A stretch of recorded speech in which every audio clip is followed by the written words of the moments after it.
Good afternoon, everybody. Wednesday, July 19th. It's 7 minutes past the hour of 3 o'clock. Let's start the drive. Let's kick it off. Let's get you home safely.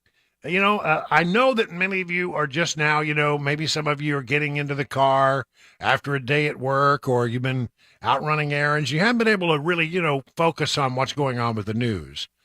But I feel like it's my job in this particular case to bring you a lot of information about one particular hearing on Capitol Hill.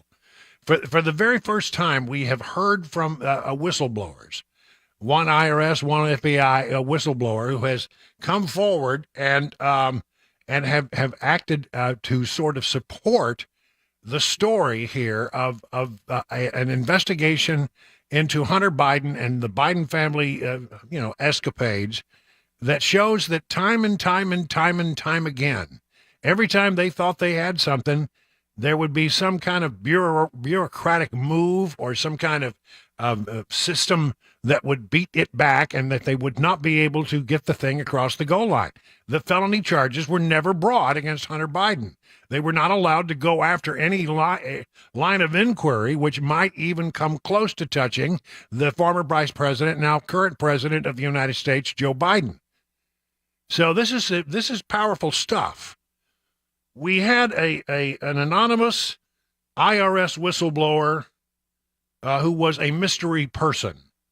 And that person has now been revealed to be Joseph Ziegler. You'll hear from him in just a second. He's a gay Democrat with more than a dozen years serving within the agency's criminal investigative division, and he is frustrated by the things that were happening when he was trying to investigate Hunter Biden and the Hunter Biden family syndicate. Here is, again, a Democrat, a gay Democrat, who is testifying that they stood in his way in trying to conduct these investigations. I sit here before you not as a hero or a victim, but as a whistleblower compelled to disclose the truth. That said, in coming forward, I believe I'm risking my career, my reputation, and my casework outside of the investigation we are here to discuss. I ultimately made the decision to come forward after what I believe were multiple attempts at blowing the whistle at the Internal Revenue Service. No one should be above the law, regardless of your political affiliation. I've recently discovered that people are saying that I must be more credible because I'm a Democrat who happens to be married to a man. I'm no more credible than this man sitting next to me due to my sexual orientation or my political beliefs. The truth is, my credibility comes today from my job experience with the IRS and my intimate knowledge of the agency's standard and procedures. I was raised and have always strived to do what is right. There you go. Okay, so he starts to lay out some of the things that he witnessed. In early August of 2022, federal prosecutors from the Department of Justice Tax Division drafted a 99-page memorandum. In so, they were recommending for approval felony and misdemeanor charges for the 2017, 18, and 19 tax years. That did not happen here, and I am not sure why.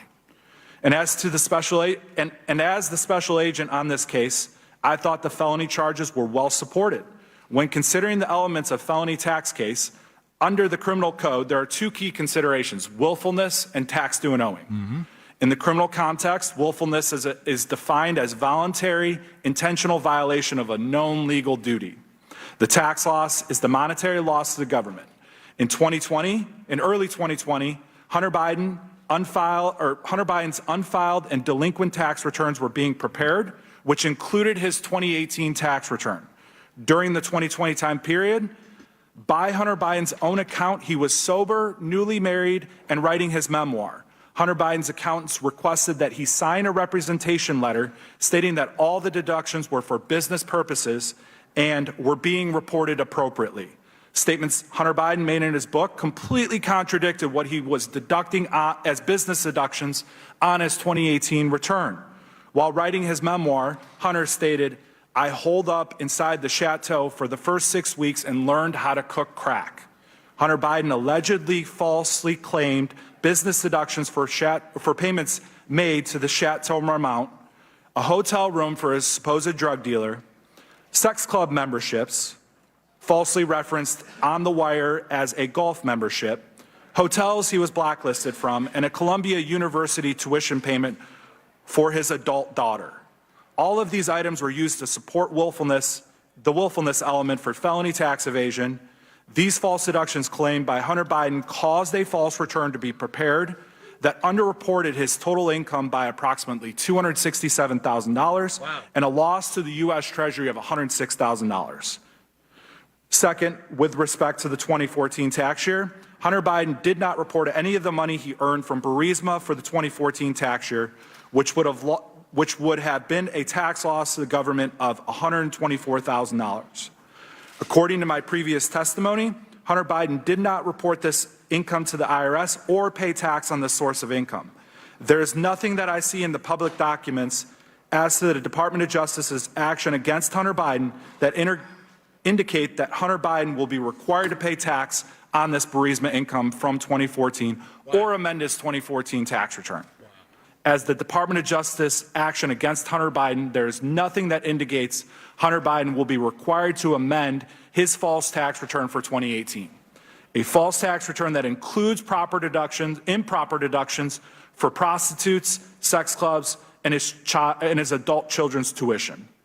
Again, perhaps when the plea agreement is released, it may provide us with a greater understanding. I do not want my colleagues at the IRS, FBI, and other federal law enforcement agencies to go through my frustrating journey and that of our team. I believe such a path will strengthen the public's confidence in their institutions and their fair and equal treatment of all Americans under the law. Thank you, and I look forward to the questions. And there he is. That's Joseph Ziegler, as I mentioned, the unnamed whistleblower. He was known as Whistleblower X until now. IRS. Now, there's another guy at the IRS. His name is Shapley.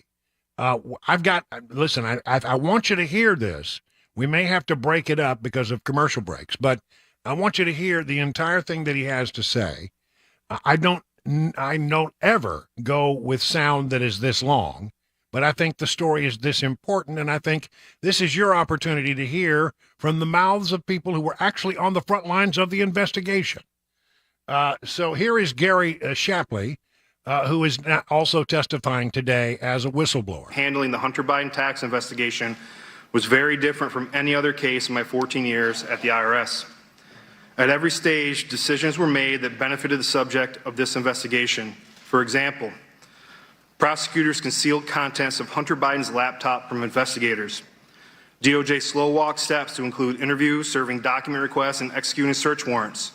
Warrants that were ready as early as April of 2020, but were delayed until after the November 2020 election and never pursued.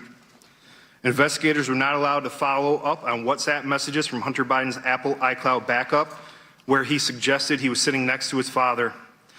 Assistant United States Attorney Leslie Wolf cited the optics of executing a search warrant at President Biden's residence as a deciding factor for not allowing it, even though she agreed that probable cause existed. Probable cause existed, but we're not going to let you raid the house of the president because it would just look bad. Well, that's not the way it's supposed to work in America.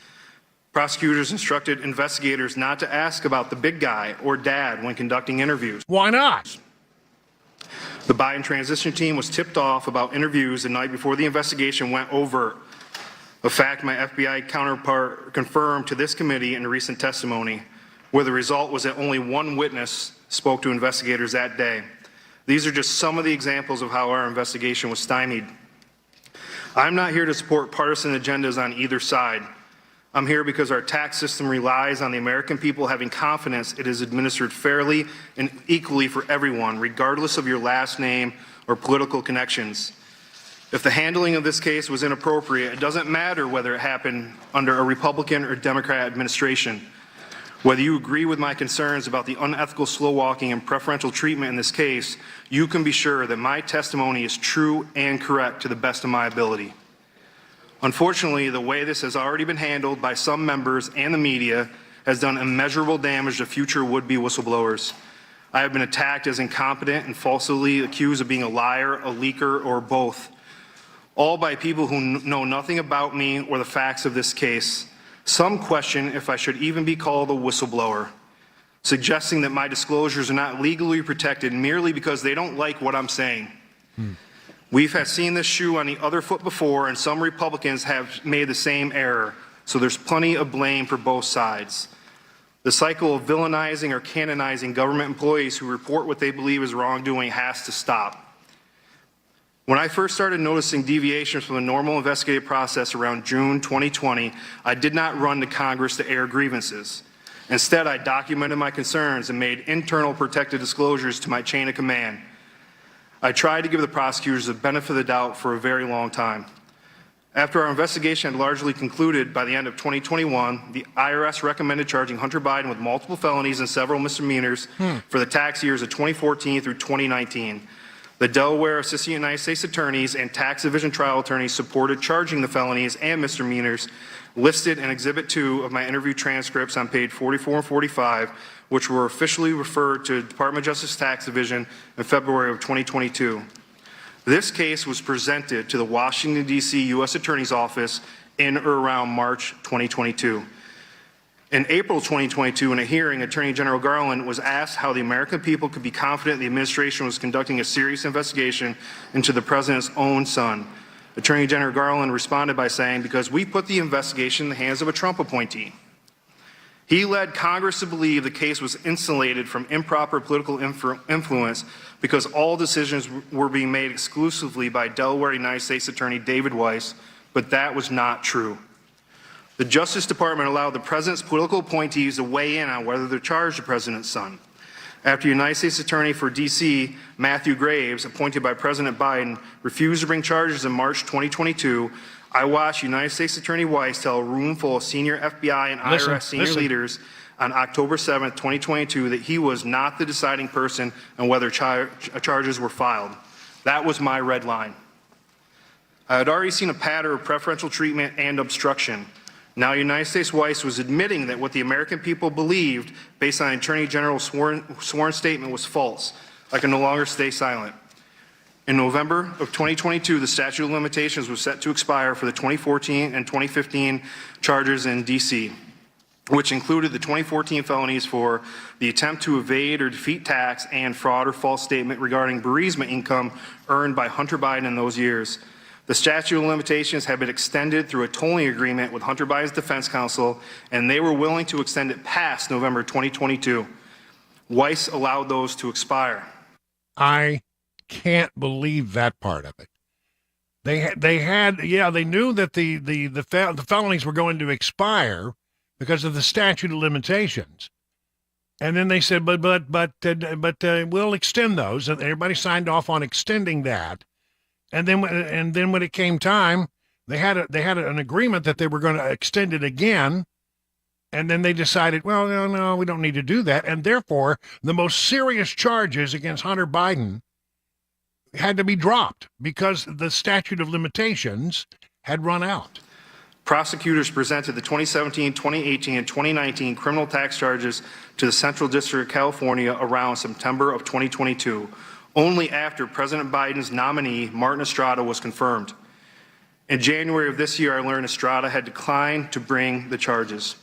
For all intents and purposes, the case was dead with the exception of one gun charge that could be brought in Delaware. And yet, when Senator Chuck Grassley asked Attorney General Garland about the case in March 2023, Garland testified, "The United States Attorney has been advised he has full authority to make those referrals you're talking about or to bring cases in other districts if he needs to do that. He has been advised that he should get anything he needs." After the October 7 Red Line meeting, there was no way to reconcile United States Attorney Weiss's statement, his office's actions with Attorney General Garland's public testimony. I have never claimed to have evidence that Attorney General Garland knowingly lied to Congress. Whether Attorney General Garland knew his testimony was false is for you and the Inspector Generals to determine, not me. My intention was not to be your sole source of information, and I implore you to take the necessary steps to obtain as much evidence as possible from as many sources as possible to be able to fully inform your conclusions. I'm confident that after you have done that, both sides will find serious issues with the Hunter Biden investigation that closely align with my testimony. Well, there you go. A really good sample from the two whistleblowers, Ziegler and Shapley. We'll have more on this in just a moment. 22 minutes now past the hour.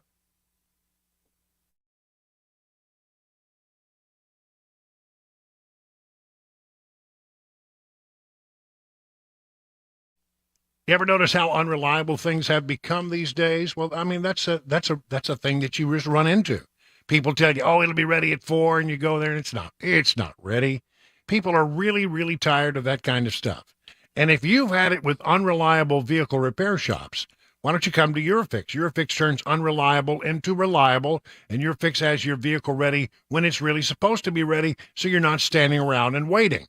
EverFix repairs all European cars with quality that beats the dealer without dealer pricing.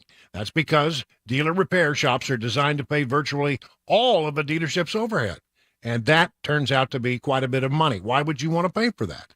At EverFix, reliable means a 3-year nationwide warranty plus a free loaner car with every repair appointment. But make sure you call ahead because loaner cars very popular. If you're tired of unreliable repair shops, come to where it is reliable. EverFix, family-owned for 24 years. Call 844-EverFix or visit myeurofix.com. That's myeurofix.com.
Whistleblower news concerning Hunter Biden. More details into the Tennessee mother's murder of her 11-year-old son and a new country trying to join the United States waiver program. Those stories and more coming up at 3:30. I'm Mac Morey here on Super Talk 99.7 WTN. It's 27 minutes now past the hour. Very quickly, more sound I want you to hear from this whistleblower hearing. Here is Congressman Comer, who's the chairman of the House Oversight Committee, and he's asking questions of the whistleblowers, pointing out that we're not talking about chump change here. How much money did Hunter Biden and his associates receive from the Romanian company you identified?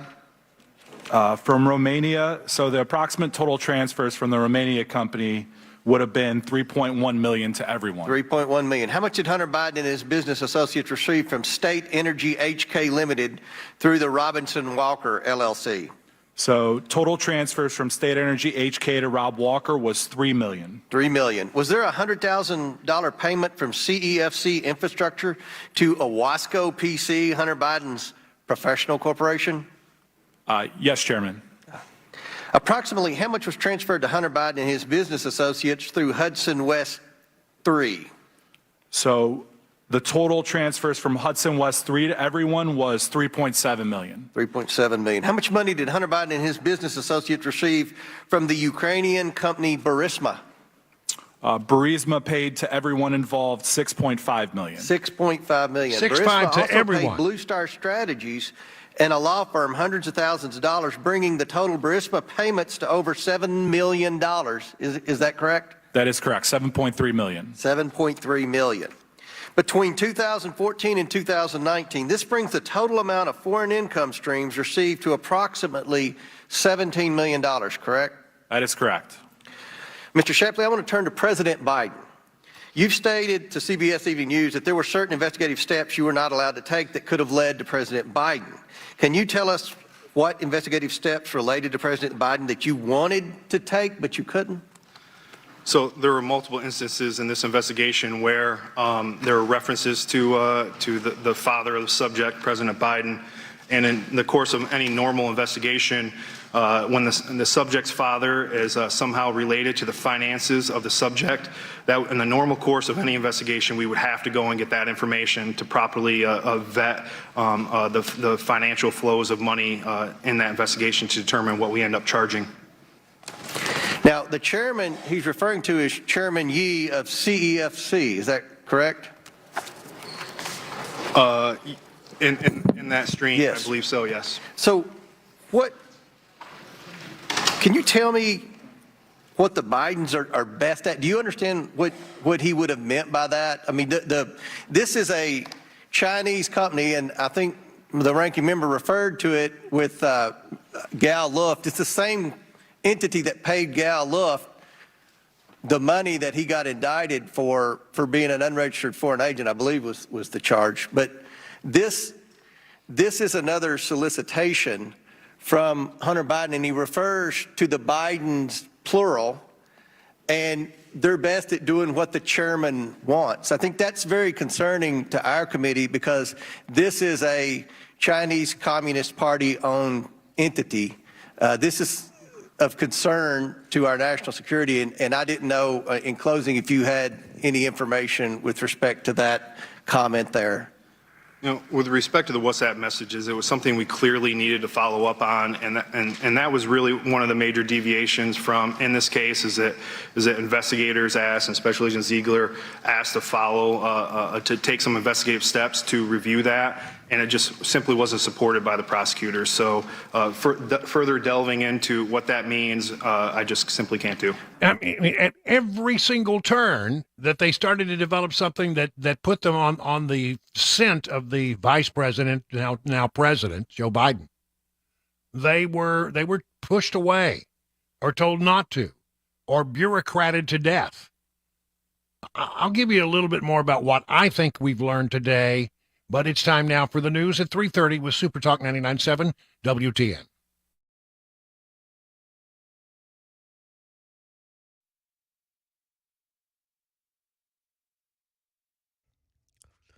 .331, I'm Mac Morey with your top stories. A cloudy, dreary, rainy day in Middle Tennessee, and it's set to stay that way. Possibility for storms later on tonight. Right now, Kentucky in a state of emergency from the flooding across the state there. No deaths reported. Traffic and weather coming up in 5 minutes. 2 IRS whistleblowers are on Capitol Hill today to testify for the first time publicly about claims that the Justice Department mishandled its years-long investigation in President Biden's son, Hunter Biden. Ike Kajaji in Washington has the latest. Gary Shapley is a 14-year veteran of the IRS. He's also known as Whistleblower X. He's on Capitol Hill to testify that the Justice Department handled Hunter Biden's tax investigation differently from any other case he's been a part of. The Justice Department, as well as the Trump appointee leading the case, have disputed the allegations. In June, Hunter Biden struck a deal with the DOJ to plead guilty to a pair of tax-related misdemeanors. He'll likely avoid jail time. And here in Tennessee, new disturbing details of the Shelbyville murder of 11-year-old Esteban Sylvester. Channel 4 says Patricia Sylvester tied her son's feet before he was strangled, according to deputies. Deputies say she stopped trying to kill her 4-year-old son when he started fighting back. And it may soon be easier to travel from Israel to the United States. Shannon Crawford reports from the State Department. The Biden administration says it's reached an understanding with Israel on the conditions it must meet to earn a coveted spot in a program that allows travelers from certain countries to enter the U.S. without a visa, saying the Israeli government is now prepared to adopt new policies designed to ensure equal access for Palestinian Americans who have faced restrictions. Officials say they'll monitor progress and make a decision on whether Israel can be admitted by the end of September. And that is the latest news. Weather and traffic are next. I'm Mac Morey, WTN News.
Now let's talk about the Wellness Institute of Nashville. Here's the number, 615-246-5009. Start with the number because if you're interested, you've got to make a phone call. And really, honestly, if you're in pain, what's holding you up? You got pain in your arm, your legs, your neck, your back? Well, they've got all kinds of technology and therapies that can help you. The big one is non-surgical spinal decompression. I went through 24 treatments, and it really did help me. If you are feeling pain, I got to ask you, why are you waiting? Take advantage of their 2023 special, $23 for new patients. You get an exam, a consultation, x-rays if you need them. You can bring in an MRI if you have it, and they'll go over. Dr. Mitchell will go over your condition and provide your custom healing recovery plan, which will be discounted by 50%. And we also need to talk about this new technology called a KT machine. It's like spinal decompression for your knee. It elongates the knee and joint and allows the meniscus and cartilage to receive the healing therapy without need for surgery or pain. 615-246-5009. Learn more at painisbad.com.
It is 38, make it 39 minutes past the hour of 3 o'clock on Super Talk 99.7. So we spent the first half hour of the program telling you about some of this remarkable testimony from two whistleblowers, and how it's just shocking.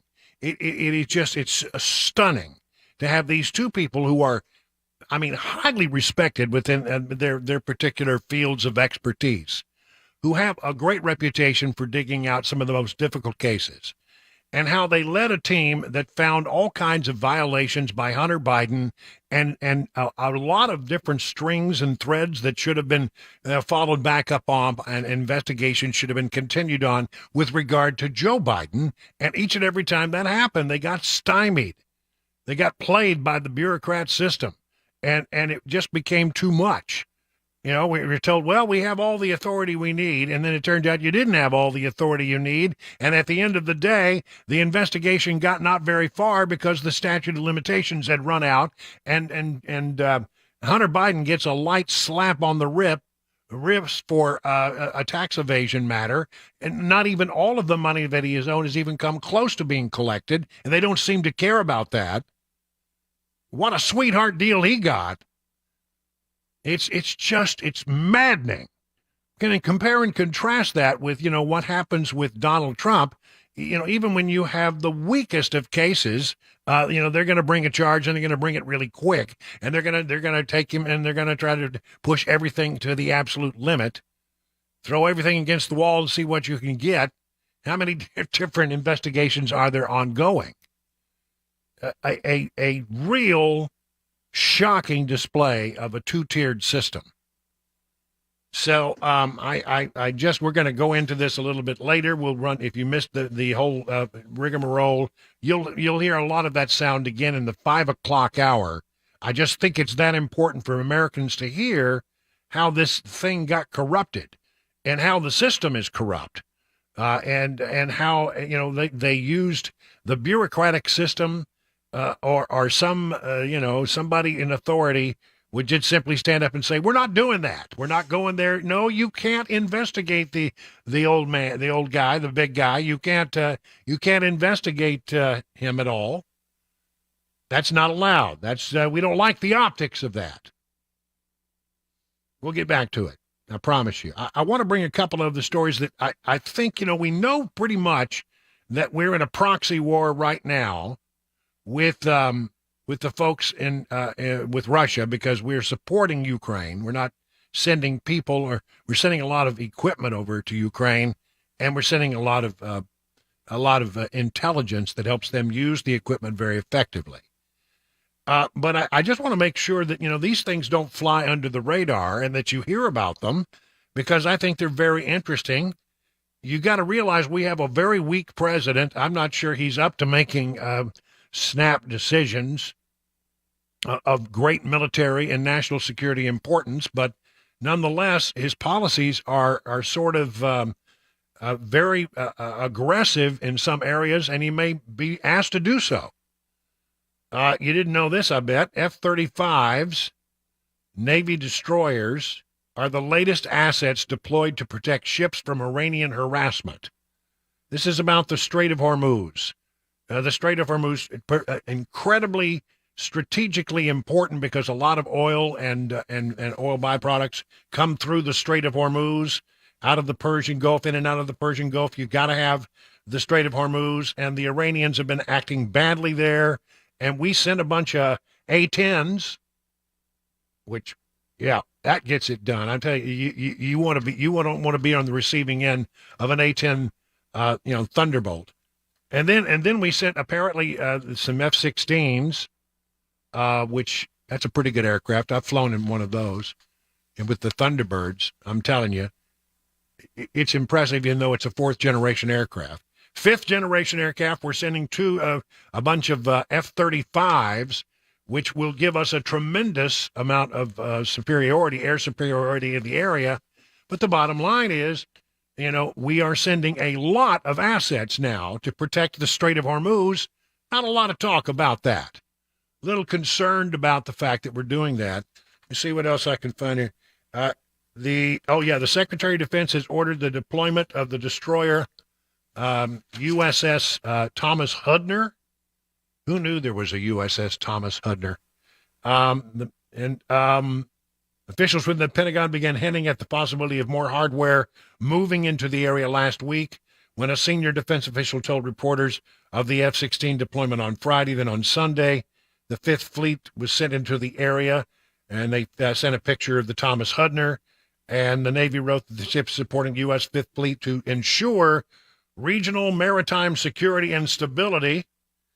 They're worried about, the Iranians harassing American and other ships coming in there and maybe impeding the flow of free trade through the Strait of Hormuz, which is, as I said, so strategically important.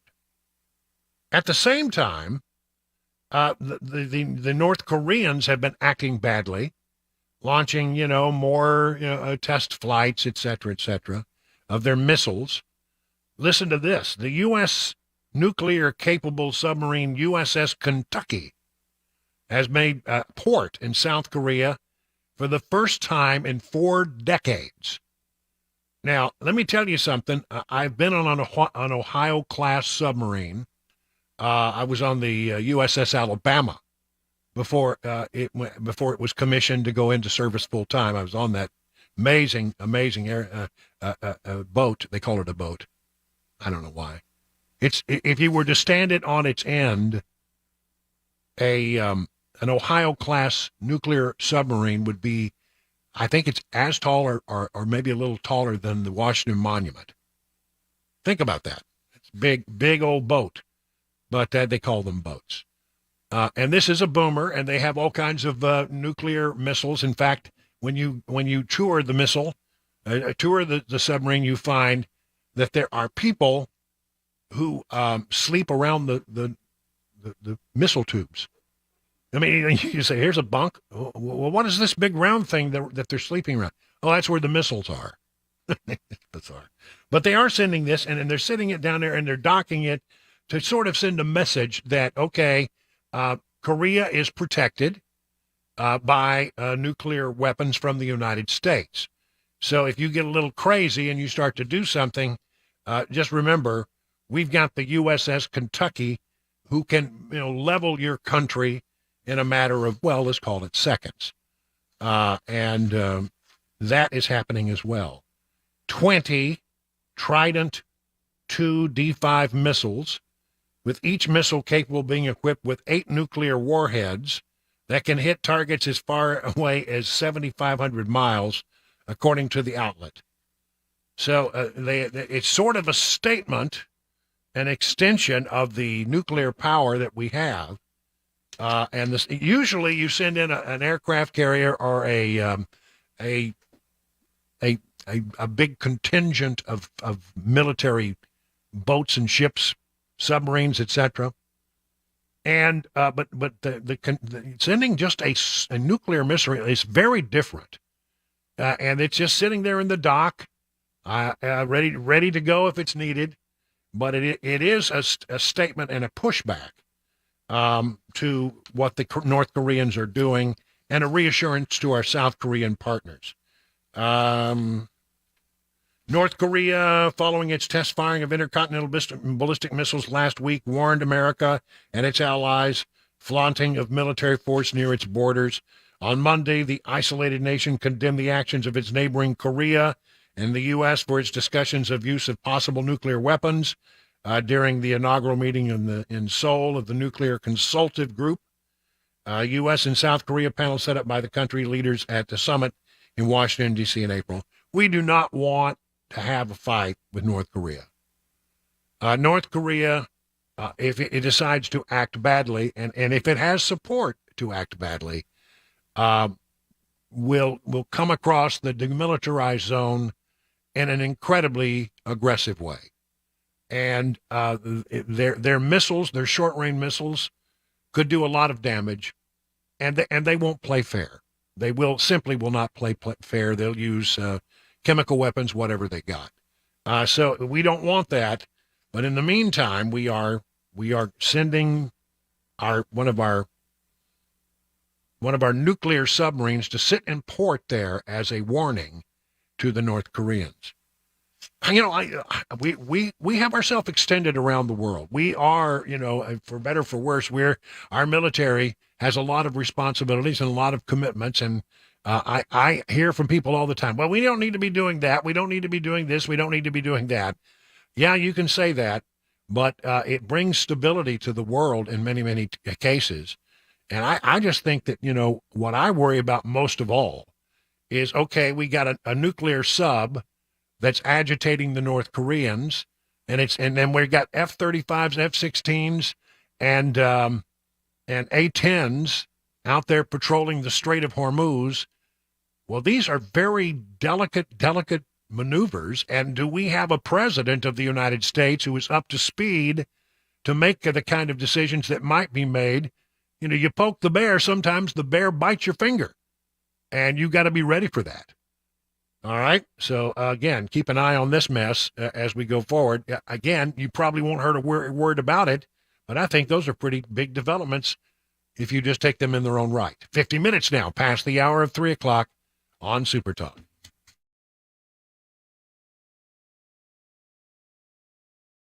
If you have a 401k at work, chances are you've seen something called a target date fund. Now, the idea behind a target date fund is if you're going to retire in a specific year, let's say 2030, all you do is put all your money in that fund and you don't even have to think about it. Set it and forget it is the idea. Now, one of the things that I warn people about regarding these types of funds is many times they're not nearly as diversified as you think.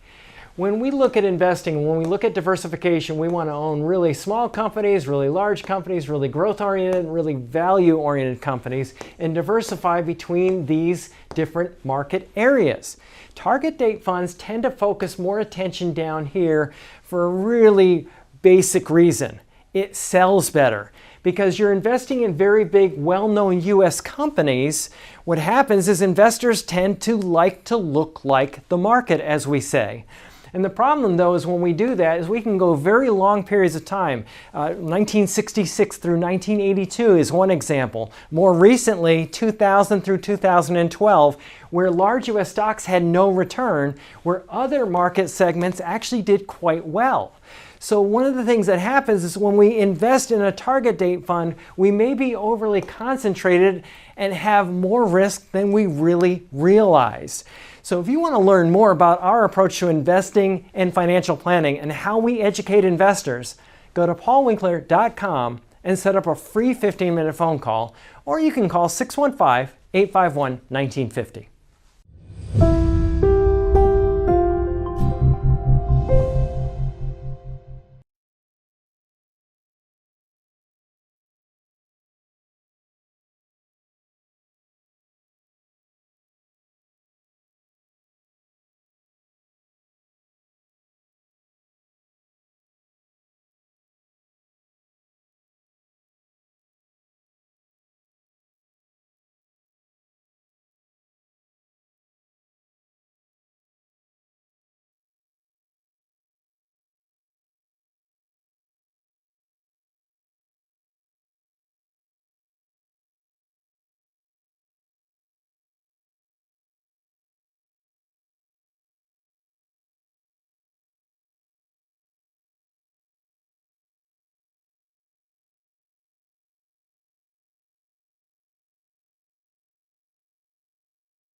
An American soldier still being held in North Korea. A Tennessee man arrested after being involved with a third shooting this year, and an independent border wall built in Texas. Plus, the mayor of Columbia, Tennessee, responding to the Jason Aldean controversy. That and more coming up at 4. Super Talk 99.7 WTN.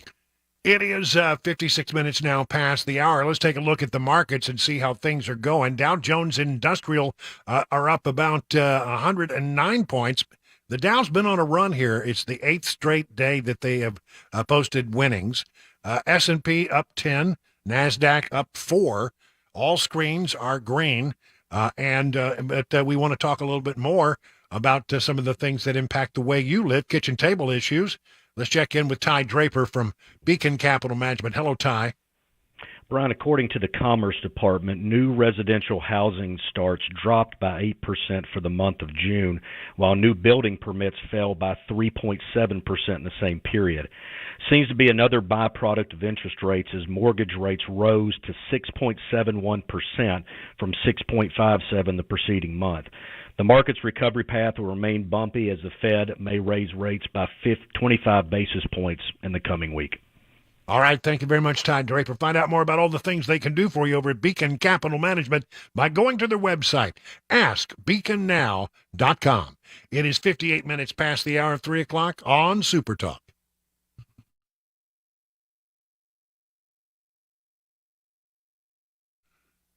All right, if you're going to grill out and you're thinking, man, I'd love me to have a good steak, why don't you think about Johnny Fleeman seasoning for your steak? Just take a walk down your local grocery store aisle, places like Walmart, Kroger, and look for Johnny Fleeman's very own brand. And you'll likely see his famous fruit tea for your local grocery store, along with salad dressings and Johnny Fleeman's steak marinades. Johnny Fleeman's proprietary blend will give your steaks, chicken, or chops a flavor that will hit a home run with family and friends. It's low in sodium, about a third of other brands. You don't have to worry about over-marinating. You can also use his marinade to enhance almost any dish, your favorite rice recipe, fresh vegetables, just about anything. So if your favorite grocer is not stocking Johnny Fleeman products, why don't you ask them to do so? For more information, go to johnnyfleeman.com. That's johnnyfleeman.com. And it goes without saying, for those times when you want someone else to do the cooking, well, they'll always be glad to see you at your nearest Legend Steakhouse for lunch or for dinner.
It is 4 o'clock. I'm Mac Morey with your top stories. A rainy and ugly day today in Middle Tennessee. Right now, 77 degrees. Storms possible through this evening in the mid-state.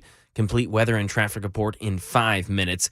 White House Press Secretary Karine Jean-Pierre today saying the U.S. is still trying to figure out where Trevor King is and if he's okay, the American soldier who crossed into North Korea yesterday. We are still gathering all the facts. It is still very early on. I believe the Secretary himself of the Department of Defense said yesterday it might take us a little bit of time to ascertain all of that information. And Jean-Pierre said that the U.S. has engaged with South Korea and Sweden, but not with China on the matter. Crime in Tennessee, Channel 4 reports that 20-year-old Santaz Bedingfield was arrested after being involved in a third shooting incident just this year. Bedingfield has been wearing an ankle monitor since the last shooting he was involved in on June 29th. That shooting ended in 2 people shot and injured, and this most recent one ended in 1 victim injured in the leg and abdomen. He's being held on a $400,000 bond, and police say additional charges are anticipated.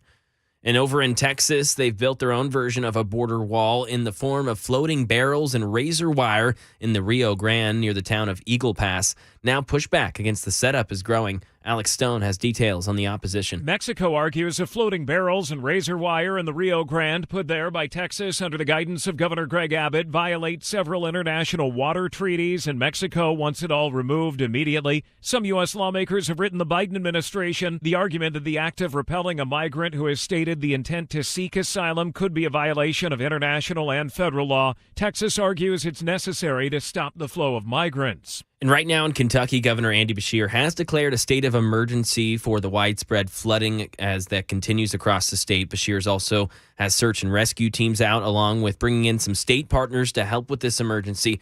Right now, no deaths or missing persons have been reported.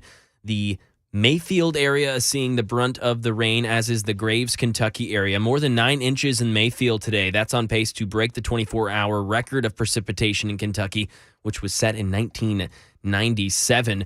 Now to some entertainment news. Jason Aldean has dealt with major backlash this week over his song Try That in a Small Town due to some people saying it has, quote, lynching undertones. The music video was shot in downtown Columbia. Mayor of Columbia, Chaz Mulder, has now responded to the now viral controversy, saying, quote, I respect the artist's freedom of his own lyrics and the fans who support him, but I'm hopeful that the next music video that uses our historic downtown as a backdrop will seek a more positive message. Maybe Eric or Luke or Carrie or Dolly will be the next to record a video in our small town, and they can highlight peace, love, and all the things that are great about Columbia, Tennessee. That is the latest news. Traffic and weather are next. I'm Mac Morey, WTN News.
It is 7 minutes past the hour, 4 o'clock hour, number 2 of the drive. We're so glad that you're with us on this Wednesday, the 19th day of July.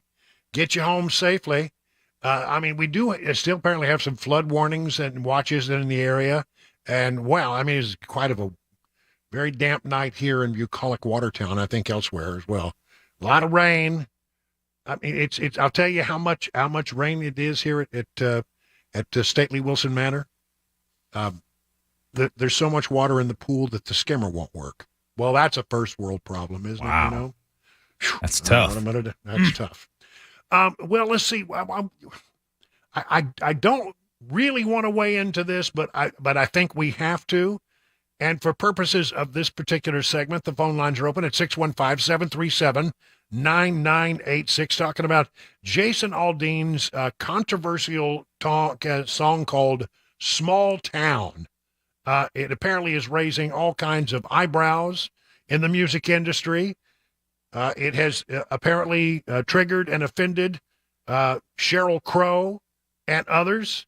And I want to know what you think about this. And, look, I have a simple answer for people who don't like the song. Don't listen to it. It's just nothing that makes you sit there and listen to a song that you find that hurts your sensibilities or triggers you in some way. But it's been out for a while, and it's been cut by CMT, and apparently now liberal Nashville music sources are coming after Jason Aldean for a song that they think goes too far. Now, here's a little sample of the song.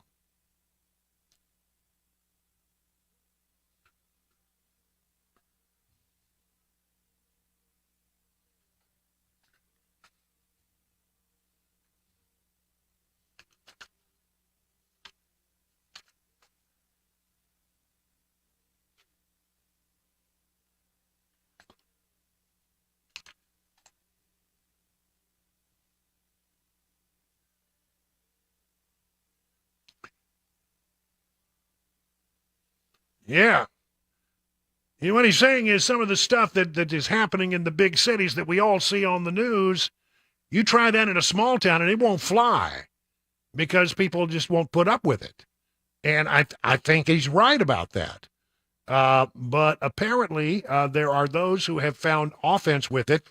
Sheryl Crow joined the liberal backlash, ripped the song's message and lectured the country star, saying he should know better after surviving the Las Vegas mass shooting in 2017. I'm from a small town. Even people in small towns are sick of violence. There's nothing small town or American about promoting violence, and you should know that better than anyone having survived a mass shooting. This is not American or small town. It's just lame. Crow's tweets linked to Moms Demand Action founder Shannon Watts. Crow joined other Nashville artists last April in calling for stronger gun control laws. Aldean's just saying, we have a different standard here in our small town that we will not accept. We believe in law and order in a small town.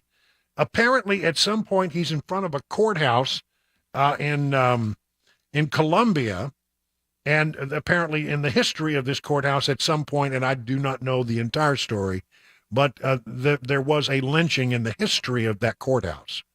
And so some people think by using the courthouse, which probably was not their intention, because they were probably just looking for something like a small town courthouse. They said, well, then you are saying that you believe in lynching. That's a little too much, I think. What do you want to say to the liberal Nashville elite who are coming after somebody like Jason Aldean for writing a song that really just sort of espouses small town America? Tim in Spring Hill, you're on with Brian on the drive. What do you say?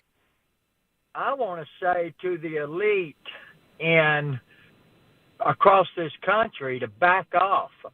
Columbia is a great little town, and that song I'm not even a country guy, but that song has nothing to do with lynching at all. It's about a small town, and they don't take that kind of stuff in a small town. I love it myself. So I do too. It wasn't on my playlist, but I think I will put it there. But he is saying, you try to pull that stuff in a small town, and you ain't going to get a slap on the wrist and be out on bail in 10 minutes. That's what I think Jason Aldean is saying here. Larry in Clarksville, what do you think about this controversy that has arisen around a song that promotes a lot of things that, that I think law and order people think, yeah, that's right. That's what you get in a small town. You get law, you get order, you get respect. Yes, sir, you do. I mean, and I grew up small town, and I moved back to a small town. I got out of Nashville. I've listened to that entire song. There is nothing racial or nothing inciting violence. And Sheryl Crow can go shove a Bud Light where the sun doesn't shine. She's just an old wrapped up artist that's just trying to get back in the news, and I'll let that go at that. Well, it's the most controversy I think she's probably jumped into since she suggested that we only needed one piece of toilet paper to take care of our business. That yeah, she really did. And we'll see how that works out with her after she shoves that Bud Light. Oh, stop it! All right, let's go to Aubrey in Murfreesboro. Aubrey, your thoughts on all this? I don't know if I can follow that. I just want to say I like the song. The lyrics don't bother me a bit. We are Tennessee. Most of us are small towns. And, yes, we are absolutely disgusted with the summer of 2020. And that's all that song means. We're not going to put up with that stuff. Yeah, can I just play another song that, I remember being on the charts a while back? Can you imagine, how if this record were put out today, what would happen? Willie Nelson and Toby Keith. Remember this one?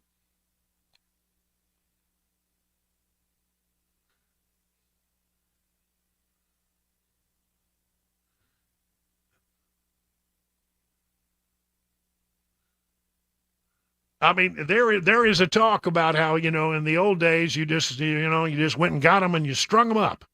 And that's, that's that song. Now, if you want to talk about something that, Sheryl Crow, her head probably explodes when she hears that song. But do you think they're going to go after Willie Nelson? Well-known conservative Willie Nelson? No, you can't do that. You can't do that. Let's go to Terry in Nashville. Terry, you're on with Brian on the drive. What do you say, Terry? Hey, Brian, thank you for the call. Frankly, I'm even more proud of Jason Aldean for standing up and speaking the truth, and he's not afraid to hide or keep his political views silent, because everything that's in that video is the straight-up truth. Well, it is. And the mayor, by the way, the mayor of Columbia's quote is that he does respect Aldean's freedom of his own lyrics, but he does hope the next music video filmed in Columbia will seek a more positive message. So just in case all you people out in Columbia are keeping record of this, he's definitely against it, seems to have aligned himself with Sheryl Crow. Let's go. I got all kinds of calls here. Let's go to Julia in Joelton. Julia, you're on with Brian on the drive. What do you say, Julia? Hey, Brian, I would like to see the Nashville Liberal Music. Oh, Julia, I think we lost you. I'm so sorry. Call back, please. Richard in Nashville. Richard, you're up next on the drive. What do you say, Richard? Well, I just say that I didn't see anything wrong with the song. It kind of puts me in the mind of what that sheriff down in Dade County, Florida, said about people doing home entries and carjackings, that they love their Second Amendment, and that's not the place to go. And I think it's a shame that sometimes it's not the violence that's being done, it's the self-defense actions that you have to worry about, and they call that violence. Yeah, I mean, Sheryl Crow seems to be on the side of saying that people should be defenseless, that they should not, take care of themselves or protect those in their community. Seems to be anti-law enforcement. It is what I read. Where's the criticism of her for being anti-police and anti, protection, law and order? She's anti-law and order, Sheryl Crow is. You know, and the thing about it is, you know, what's really sad about this is that it seems now in Nashville, we're going to have this debate a lot because Nashville is changing. It's not the same old town that it was. And you know, it used to be songs that it resonated with the middle class of America and small town America, but now it seems that, you know, anytime somebody does something that speaks of traditional values or law and order, it becomes criticized because there is I think within Nashville there is a large contingent of very liberal individuals who control the music industry, and they want to drive this kind of music out of existence. They don't want this kind of country music. They want their kind of country music. You know, there's so much in the history of country music. You know, what about Okie from Muskogee on down? You can just go through the history of country music, and you can find that it's always been sort of the music of the common man. But now they don't care so much about what the common man believes. They don't care about what small town America believes. They don't care about what rural America believes. You have to now apparently, you know, run your lyrics past a committee that will now decide whether or not these lyrics are acceptable, I guess. I guess that's what has to happen. And the really sad thing about it is I like Jason Aldean. I like Sheryl Crow. I mean, music-wise, I'm a fan. I got some Sheryl Crow in and I'm not afraid to say it. But it's getting to the point now where, you know, I've always tried to separate artists, you know, from their political belief. If there's an artist that produced good music that I really liked, then I was going to like them. Regardless whether they were conservative, regardless of whether they were liberal, I didn't care. Because I believe that you should be able to, you know, be judged on your art. But that's what Sheryl Crow's doing here to Jason Aldean. She's judging his art. And so let's all judge Sheryl Crow's art and go back then and start scrutinizing some of her lyrics. I'm telling you, there's some strange stuff out there in some of her lyrics. Zoltan, is it Zoltan in Gallatin? You're on with Brian on the Drive. Hello, Zoltan. Yes, how you doing? What you think about this? Yeah. Yeah, my thinking is these left liberals they just don't want to hear the truth. And that song is actually speaking the truth. And my other thing is too, 100 years ago, what happened at the Colombian courthouse, and who done that crime against that poor black fellow, what party they belong to, those people. Nobody talking about that done it. All right, thank you for that. Appreciate the call. It is now 20 minutes past the hour of 4 o'clock on Super Talk.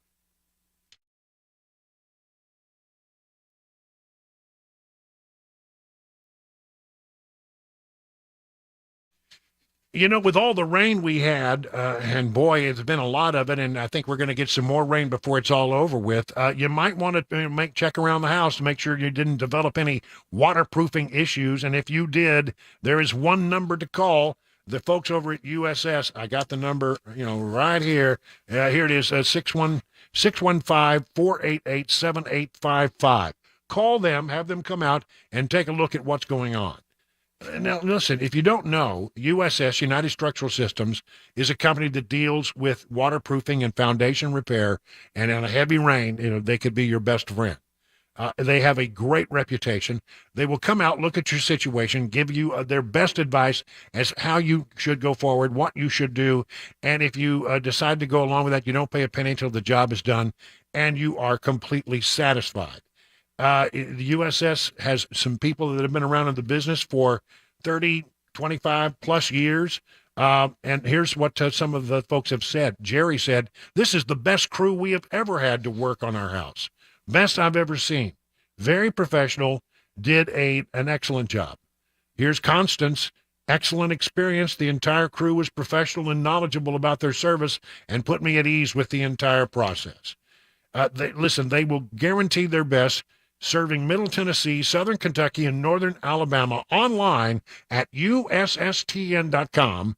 Here's the number again, 615-488-7855.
A state of emergency in Kentucky from the flooding across the state. No more funding for the Wuhan lab from the United States. And today's money news. Those stories and more coming up 30 minutes after the hour of 4 o'clock right here on Super Talk 99.7 WTN. You know, I really hate that music has become this thing that we now fight over. You know, you find the music that you like and listen to. I mean, you want to fight over lyrics. Well, let's fight over some rap lyrics that I find deeply offensive. You know, everybody has, you know, where's Sheryl Crow's criticism of violent rap lyrics? Okay? I mean, am I wrong about this? I think I'm right about this. And it's really a shame because, you know, back in the day when rock and roll was raw and you know, and it was coming along, you know, there were some crazy things that were written. One of my, I mean, some songs that I listened to growing up and were, you know, part of my childhood, actually, you know, are songs you can no longer play. You can't play Brown Sugar by the Rolling Stones. You can get in trouble, I think, almost by mentioning the title. You can't, I don't think you can do Satisfaction anymore by the Rolling Stones, but they were always a little bit out there. How about, Dire Straits, Money for Nothing. Chicks for Free. Well, first of all, that's very sexist, don't you think? And then the other thing is apparently there's a whole paragraph or whole chorus or I guess the chorus is not the right word. There's a whole verse there that had to be taken out because it makes reference to people who are gay and and something about a gun on their pinky or something. I don't know. But that has to be changed. What else is out there that's just ridiculously, has now been sort of banned? We can no longer listen to it. But there are all those songs out there, and I just sort of think, it's like sort of watching. I actually watched a couple of episodes of the old Andy Griffith show. Which, I mean, is there anything more iconically American than Andy Griffith and Mayberry and Barney Fife and Opie and all that? But yet, if you listen to some of the things that were the topics of the storylines, they're very, very not appropriate for today. They would never be made today. Many people say Friends could not be made today because we just become too sensitive. Let me make the determination about what I am offended by. Stick it out there and see what the market likes. Leave the rest of us alone. But if you're gonna, Sheryl Crow, with all due respect, if you're gonna criticize Jason Aldean for having something that suggests that his lyrics have some kind of violent intent, and I don't think that they really do, then I have to ask you, where's your criticism of other forms of music, that have other kinds of messages that could be looked at in the same way? I mean, certainly you don't support everything you hear in the rap world. I don't know. I'm tired of having people tell me what I can listen to, what I can read, what I cannot read, what shows I can watch and which shows I cannot watch. And I'm tired of having stuff like this shoved down my throat. I'll tell you what is going to be the outcome of this whole thing with Sheryl Crow and Jason Aldean. I'll tell you the outcome. Jason Aldean's going to sell a lot of records. Brian, I already saw a report somewhere, and I can't find it now, that it's already gone to number one on some chart somewhere. And that wouldn't surprise me at all. I wouldn't be surprised at all because, first of all, it's a pretty good song when you listen to it.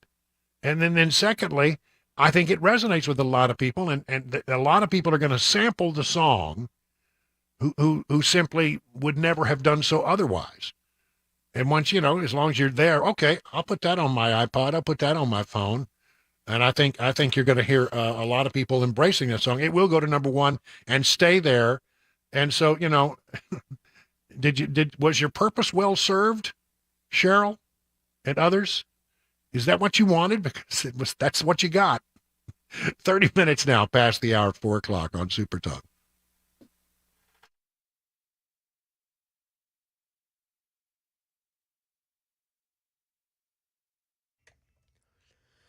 It's 4:30. I'm Mac Morey with your top stories. Got more rain and storms expected on and off this afternoon into the evening. Nothing severe expected here in the mid-state. Full forecast, latest traffic report on the way in 5 minutes. Right now in Kentucky, Governor Andy Beshear has declared a state of emergency as widespread flooding continues across the state. More rain is expected throughout the day, so the first thing for everyone is be safe and make sure your family is safe. Remember, we can replace stuff and we can rebuild homes. We don't want to lose any lives. Beshear has deployed search and rescue teams and has brought in help from bordering states. And right now, no deaths or missing persons have been reported.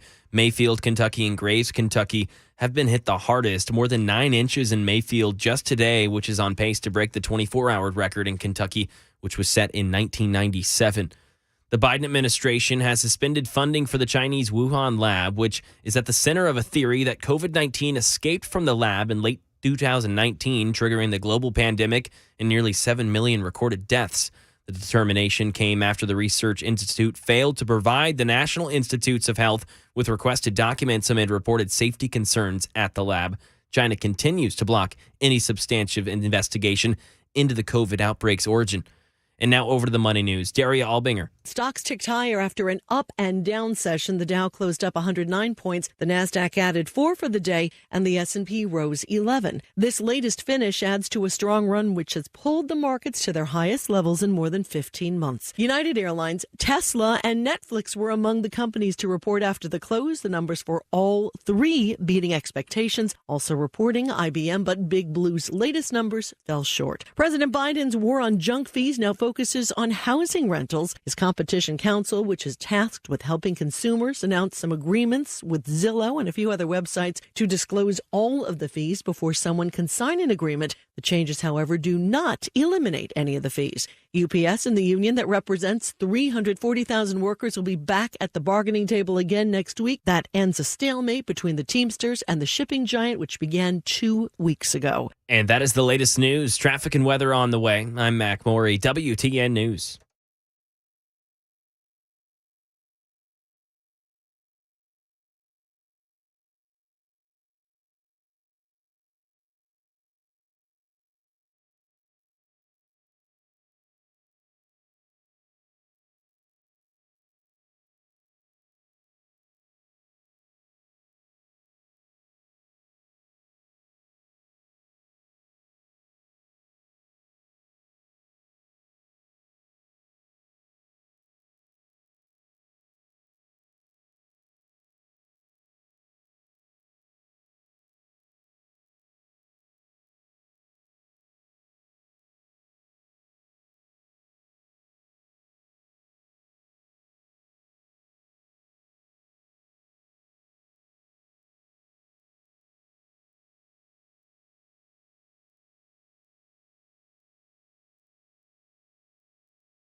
So what do you need for your house? Do you need appliances? Oh, listen, the folks at DT McCall, they got them. They got scads of them. Do you need furniture? Oh, that's another thing. I'm telling you, DT McCall has a big supply of furniture for whatever room of your house you're trying to, bedroom, living room, dining room, whatever you got. They've got stuff to fill it up. And I tell you, Cabana Wife and I went there, and we found exactly what we were looking for in a matter of moments. Absolutely a matter of moments. That's because they have a big old selection. And when it comes to appliances, they're not going to play games with you, as some of the big box stores do. They're not going to charge you extra for cords and hoses, charge you extra for delivery, paid haul away. They're just going to give you an honest price at the outset, and that will be a price that includes all those things: free delivery, free setup. Never any charge for haul away of the old thing. DT McCall's is a family-run company over 100 years old. You don't make it 100 years without having a reputation for treating people right. 5 convenient locations in Middle Tennessee. Find out all about that at their website, dtmccalls.com.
It's 4:38 on Super Talk 99.7. Brian Wilson in the chair on the air. Glad that you're with us on this Wednesday, the 19th day of July. If you are a regular listener to this program, you know that at 4:35 or so on a Wednesday, we always hear from one of our friends from Fox and Friends, Weekend Edition, Pete Hegseth, who also happens to be a Middle Tennessee resident when he's not on the air in New York. Pete, good to have you. We almost didn't have you today. Talk about your we had a lightning storm that came through last night and knocked out all of our phones for a while. And so I called Pete this afternoon and said, Pete, I think our phone system is down and it's not going to, apparently got fried by lightning. I'm not sure we're going to be back up. And I said, so we'll need to, take a pass on today's interview. And then about a minute after I called you, oh, the phones are fixed. Okay, well, great. Pete, you were nice enough to come back. Of course. That's been the thanks for story being today. flexible. Listen, we were hovering inside with lightning in the morning, and now we're outside in the beautiful sunshine. I know. And I'm telling you, the weather is, if you don't like it, just hang around 10 minutes. Let's talk a little bit about, I know if you it's your day off, but you've probably been keeping a loose ear on the what's been happening in Washington with these two whistleblowers who have come forward. Really remarkable testimony that it just points out that every single time they got close to Hunter or they got close to investigating something that had to do with the big guy, that they were somehow shut down, or as I like to say, they were bureaucrated to death. And these stories just make me angry when I hear them. Oh, they do. And to listen to the Democrats cross-examine or cross-question, they're on another planet trying to deflect into other topics completely, which is their strategy. I mean, when you hear, I didn't hear the whole testimony, but I heard a lot of it. And ultimately, oftentimes these whistleblowers would say, yeah, we were right on the trail, and then it would get handed off, or then we'd be told to wait, or then we'd have to refer it to another agency. No one wanted to tell them, oh, you can't because it's the big guy. And they'd find a bureaucratic way, to your point, one or two steps removed, to sort of say, hand that over here. We'll put it over to this agent or over in that sphere. And that's how they did it. And that's how they slow-walked the statute of limitations. That's how they downgraded charges. That's how they made sure things were not discovered, and certainly no connections to Joe Biden. These whistleblowers would be on Mount Rushmore if this were Donald Trump. And ironic that this comes, ironic this comes on the heels of yet another indictment Jack Smith and those folks are bringing against Trump. I mean, it's kitchen sink right now for them. Well, just a little bit longer on the whistle. I want to get to Jack Smith and the thing going on with President Trump, but just a little bit more on this. I mean, these guys seem very credible. And one of them is a self-acknowledged gay Democrat out of the closet and says, I'm an active Democrat, but I just didn't feel like what was going on here was right. That's exactly the kind of people you want in civil service. It's sort of the ideal, the ideal that's supposed to be represented there, which is I could be a gay Democrat or a redneck Republican. It doesn't matter. The law is the law, and ultimately we're charged with following it, following the money, identifying crimes, using tools at our disposal, and that's what makes these two so credible. We didn't want to raise our hand. We weren't looking to write a book. We want to keep our jobs. We love what we do, but we couldn't sleep at night if we didn't stand up and talk about the fact that this investigation was handled differently for years and years and years in what can only be explained as a partisan context. And I know we're going to move over to the Trump stuff, but that's why Trump gets stronger and stronger with all of this, because people continue to realize the uniparty of the deep state of Washington wants to operate a certain way. And if Donald Trump comes back, it disrupts the way they operate. And that gives his supporters even more reason to back him.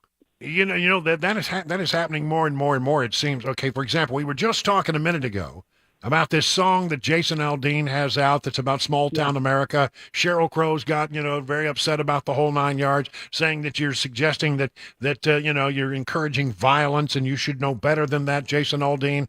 And I'll guarantee you what's going to happen is Jason Aldean's going to sell a lot of records. Donald Trump, they come after him yet again. It never seems to impact him when you look at his public opinion polls. People like him even more the more he gets attacked. And at some point you got to wonder, whether the policy of attacking people that the Democrats have for things they don't like, whether or not that backfires on them over time. Well, that's true. here's the key asterisk to that. I agree with you. And Donald Trump changed the equation on this. You have to not back down. You have to not apologize. You have to go back at them harder than they came at you, because they're usually projecting something that they're guilty of. So as long as Jason, that's an amazing song. The first time I heard it, I thought, man, that's some good stuff right there. It has nothing to do with violence, everything to do with respect and decorum and shared beliefs and values and communities and small time, law and order, loving the country. They infer into it some sort of a call on violence or racial strife. Don't back down, Jason Aldean. Just like Donald Trump, just like anybody else, stand your ground for what you believe in. Let them go berserk, and the people that support you will flock to you. His concerts will be packed. But if he apologized or said, "Oh, I'm sorry, I didn't realize," no, then you're toast. There's no reason to back down because you didn't do anything wrong, and you have a First Amendment in this country, able to speak out, and that is the lesson of Trump, and that's why he's so strong right now, because he hasn't backed down once.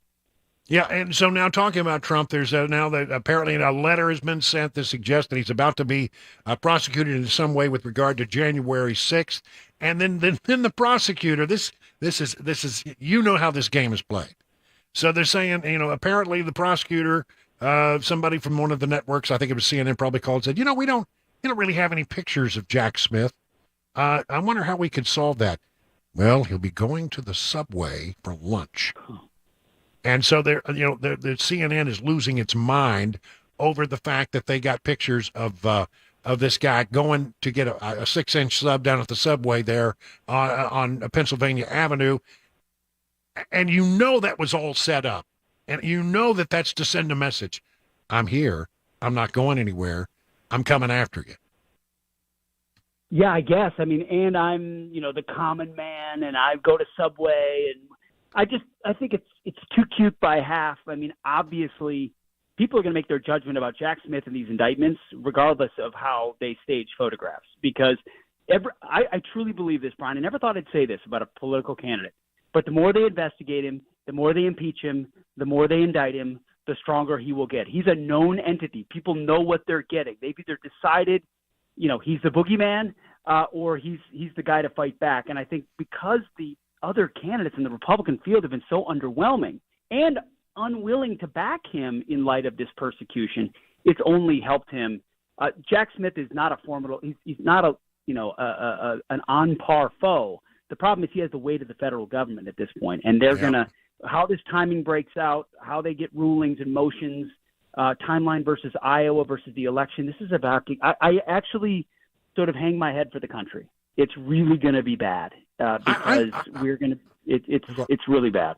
I didn't mean to step on you, but I agree with you 1,000% that it just makes him stronger. I call him Obi-Wan Kenobi. If you strike me down, I shall become more powerful than you can possibly imagine. And that's really the way it is. I mean, the more they attack him, he just becomes this more and more powerful force that they have to deal with. And the numbers keep going up. Can you see any scenario now where Donald Trump is not the nominee of the Republican Party? Because it's getting to the point now with him leading by 35, sometimes in some polls 40 points over DeSantis. Unless we see something happen that we haven't already, been laid out there, something that's just completely shocking and surprising, don't you get the sense that he's probably still going to survive to become the nominee? Yes, absolutely. I don't see it. How many times have the pundit class written his political obituary? Oh, this one's going to get him. Oh, this time they're going to look. It hasn't happened because people aren't defining Trump by whatever perceived flaws the media tries to create for him. They see him for the fighter that he has been and what was done to him before his presidency and during and after, and why they come at, you will be known by your enemies. And I think that's why there's such an allure. And then the other part, Brian, is if there had been a viable America First alternative that really did emerge, I mean, I thought Ron DeSantis would be a formidable opponent, and it's been a fizzle from the beginning. It's just not a good candidate, and that's starting to be laid bare. So if you're looking around for an alternative, no one else is really palatable at this point. Yeah, and if there is a third-party candidacy, it would seem that Joe Manchin is the guy most likely that would fill that slot. How do you think that complicates the math on all of the upcoming elections? I think the Democrats have reason to be worried. I know that's conventional thinking, but sometimes every once in a while conventional thinking is right. I mean, there's no enthusiasm for Joe Biden. And if you're looking for a real unifier, moderate, law and order type, you might leave Joe and go to Joe Manchin. But Trump supporters and Republican voters are likely not leaving Trump to go to somebody else. So I actually do think it cuts against them. And if the viability argument in the general election is that, Trump maybe can't get over 50, well, if he can get 46 or 44 and Manchin pulls 10% or 8%, I mean, it's Ross Perot territory. So that's why the Democrats are so panicked by this. Yeah, and you look at it, and Trump right now I talk about his support being very loyal. We talk to people every day on this radio station, and they are solidly with him 1,000%. But with Joe Biden, I think it's a mile wide and an inch deep as far as support goes, and how strong that support is. They're looking for any way out. Democrats don't want him to run. A majority of Democrats don't want Joe Biden to run for re-election. That's staggering. That is staggering. Yeah, okay. Well, Pete, it's always a pleasure to have you on the program, and thank you for being flexible, especially today. Always appreciated. All right. 49 minutes now past the hour of 4 o'clock on Super Talk 99.7 WTN.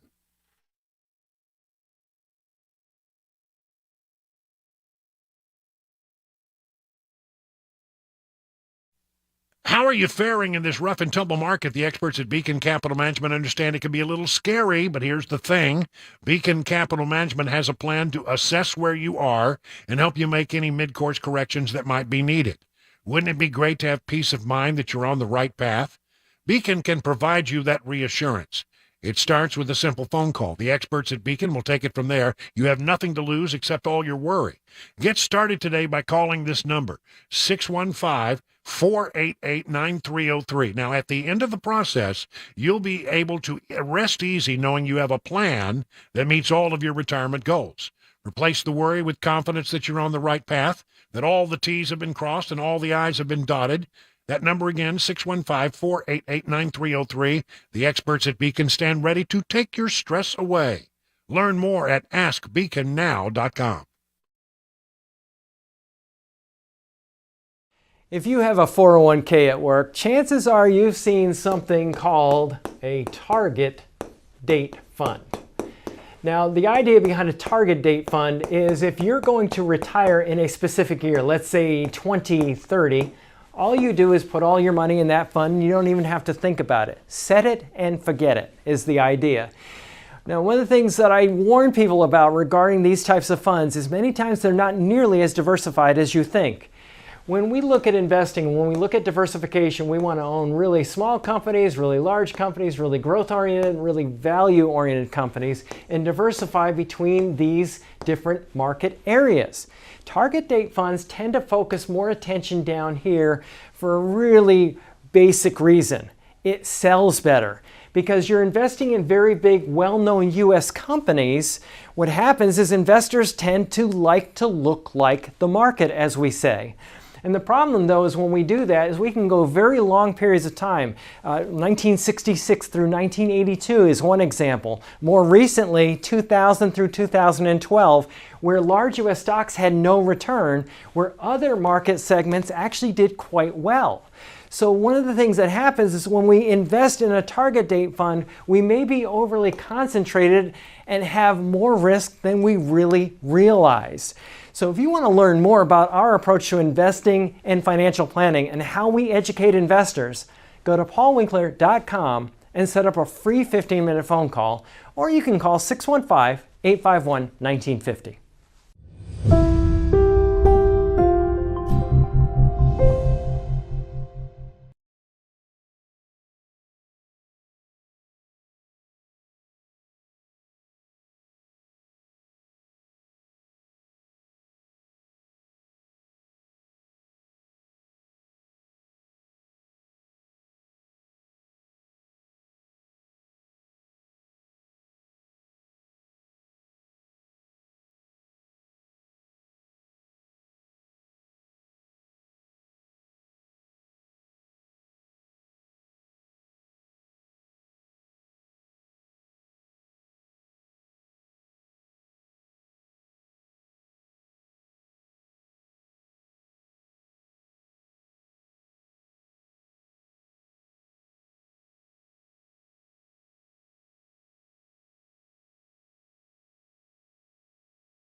Kentucky in a state of emergency from the flooding there. Learning more about the U.S. soldier being held in North Korea and growth in Nashville. Back to normal. Those stories and more coming up at 5 o'clock. I'm Mac Morey here on Super Talk 99.7 WTN.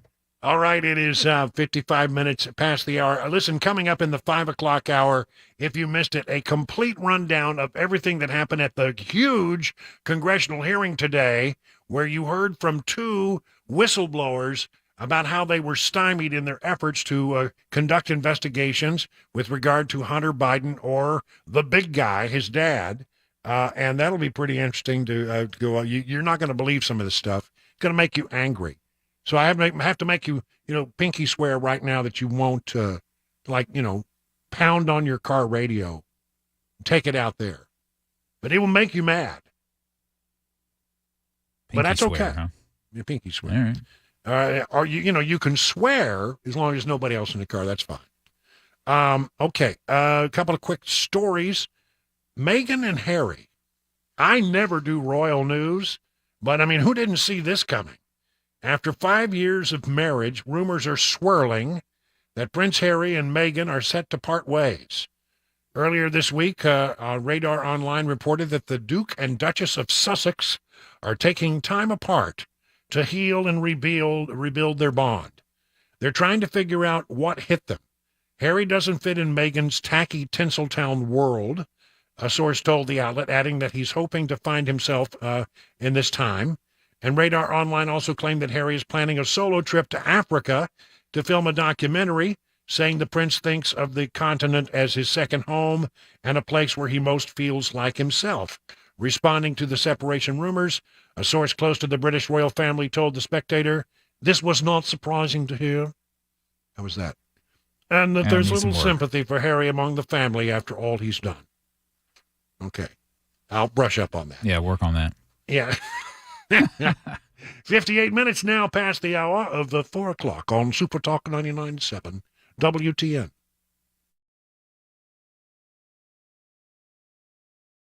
I will stop that, I promise.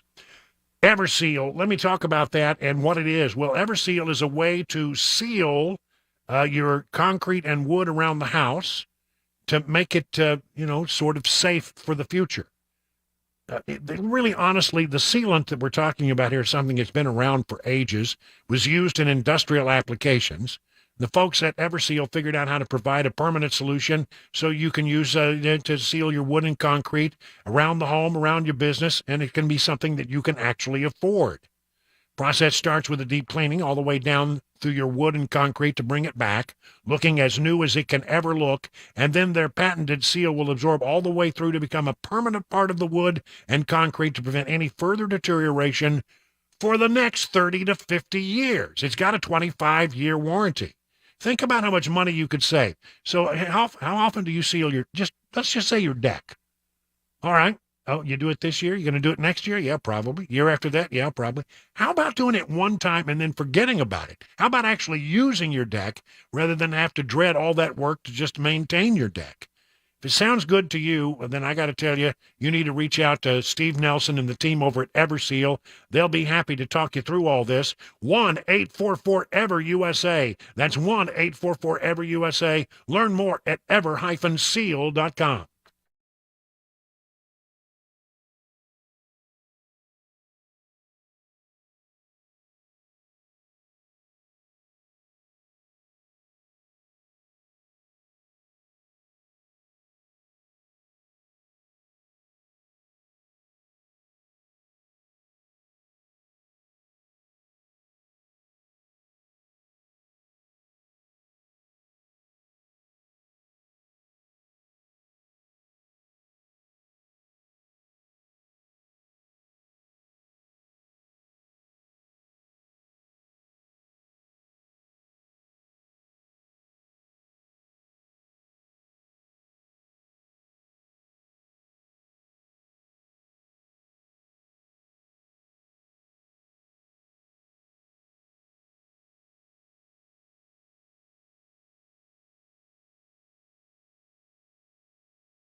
It's 5 o'clock. I'm Mac Maury with your top stories. Another dreary day in Middle Tennessee. A possibility for more storms later on today and into this evening. Complete weather forecast. Latest traffic report upcoming in 5 minutes. A state of emergency in Kentucky from all of these storms. Governor Andy Beshear declared the emergency today as rain has caused mass flooding in the southern portions of the state. Channel 4 spoke to water rescue teams that began working at 5 a.m. this morning in Mayfield, Kentucky, an area that was hit with a tornado just under a year and a half ago. It's tough to recover from the tornado, and we're doing a good job of it. I'm so proud of the people that live here. But this is a second blow from nature that nobody has any control over. So just hang in there. We will see and assess this damage once the floodwaters go down. Mayfield has seen 11 inches of rain today. No deaths have been reported in the state. In the nation's capital, we're learning more about the U.S. service member who's now in North Korean custody after reportedly running across the demilitarized zone that separates South Korea from North Korea.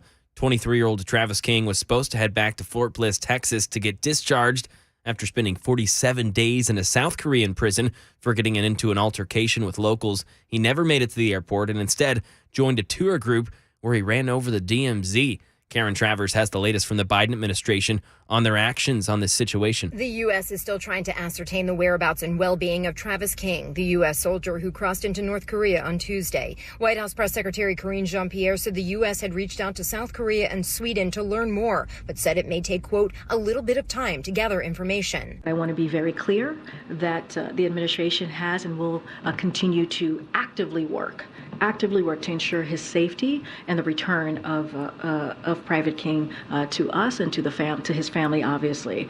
Right now in Nashville, Fox 17 reports that the Nashville Area Chamber of Commerce says that growth in Music City is back to pre-pandemic levels. New research based on data from the Census Bureau says that Nashville, Murfreesboro, and Franklin are seeing a daily increase of 98 people a day as of 2022. This increase over a year's time amounted to over 35,000 people, which puts Nashville at the 10th highest in growth on a list of 56 metro areas of at least 1 million people.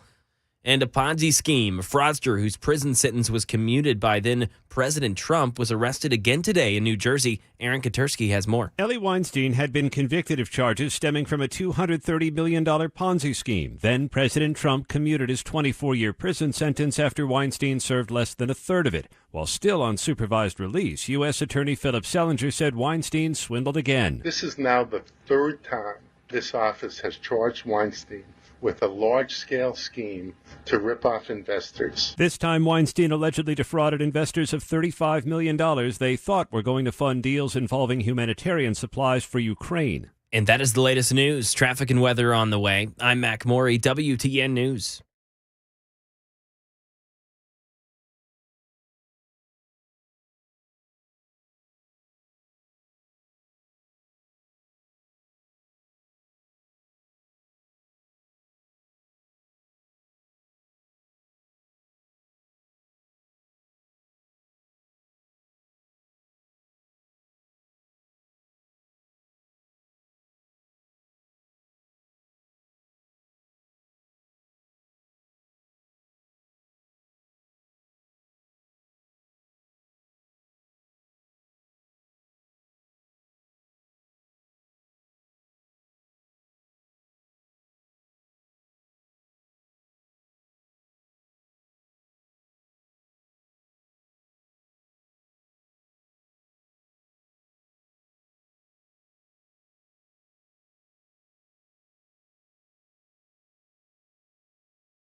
Good afternoon, everybody. 7 minutes past the hour of 5 o'clock. We are rocking through the afternoon with news and information you can use on this Wednesday, middle of the week already.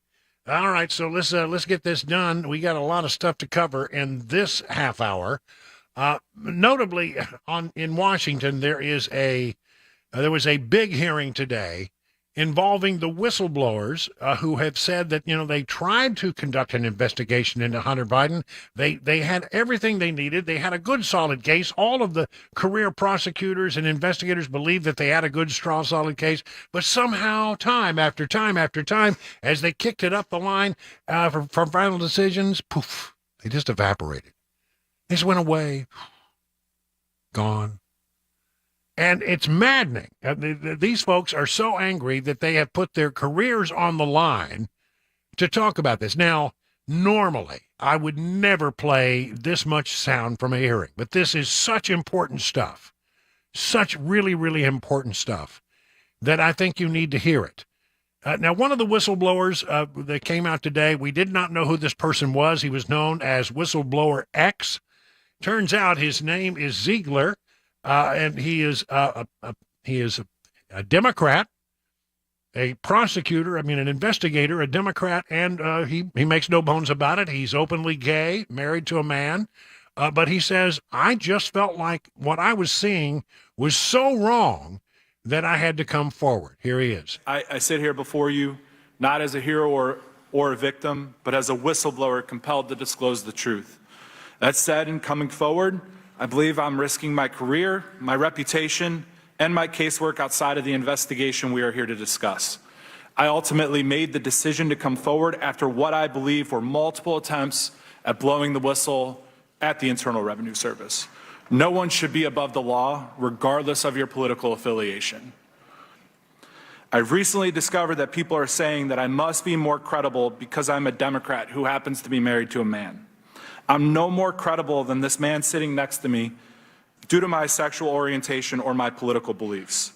The truth is, my credibility comes today from my job experience with the IRS and my intimate knowledge of the agency's standard and procedures. I was raised and have always strived to do what is right. Well, then he decided he would get into it more deeply and lay out some of the things that he had observed. Here again is this whistleblower known as Whistleblower X, now known as Mr. Ziegler. In early August of 2022, federal prosecutors from the Department of Justice Tax Division drafted a 99-page memorandum. In so, they were recommending for approval felony and misdemeanor charges for the 2017, 18, and 19 tax years. Of Hunter Biden. That did not happen here, and I am not sure why. And as the special agent on this case, I thought the felony charges were well supported. When considering the elements of felony tax case, under the criminal code, there are two key considerations: willfulness and tax due and owing. In the criminal context, willfulness is defined as voluntary, intentional violation of a known legal duty. The tax loss is the monetary loss to the government. In early 2020, Hunter Biden's unfiled and delinquent tax returns were being prepared, which included his 2018 tax return.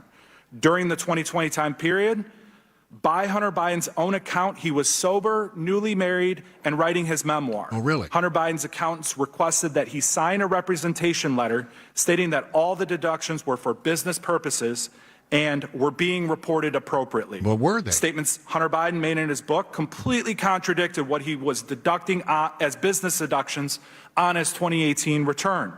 While writing his memoir, Hunter stated, "I holed up inside the chateau for the first 6 weeks and learned how to cook crack." Hunter Biden allegedly falsely claimed business deductions for payments made to the Chateau Marmont, a hotel room for his supposed drug dealer, sex club memberships, falsely referenced on the wire as a golf membership, hotels he was blacklisted from, and a Columbia University tuition payment for his adult daughter. All of these items were used to support the willfulness element for felony tax evasion. These false deductions claimed by Hunter Biden caused a false return to be prepared, that underreported his total income by approximately $267,000 and a loss to the U.S. Treasury of $106,000. Well, right there. I mean, that if you and I do that, we're in trouble. We're going to the Gray Bar Hotel. You know, willfulness. I mean, it's like if you fill out your income tax and you feel like you've done your very best job, and you submit it. You know, if they come after you and say, well, you made a horrendous mistake, then you have to make the case to them that, well, yeah, okay, it's an honest mistake. I mean, I thought I was doing the right thing, you know, and if they can't bring willfulness against you, then they generally work something out.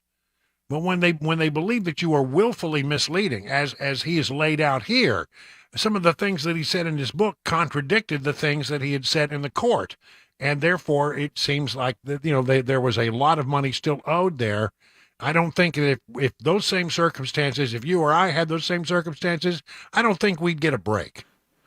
Second, with respect to the 2014 tax year, Hunter Biden did not report any of the money he earned from Burisma for the 2014 tax year, which would have been a tax loss to the government of $124,000.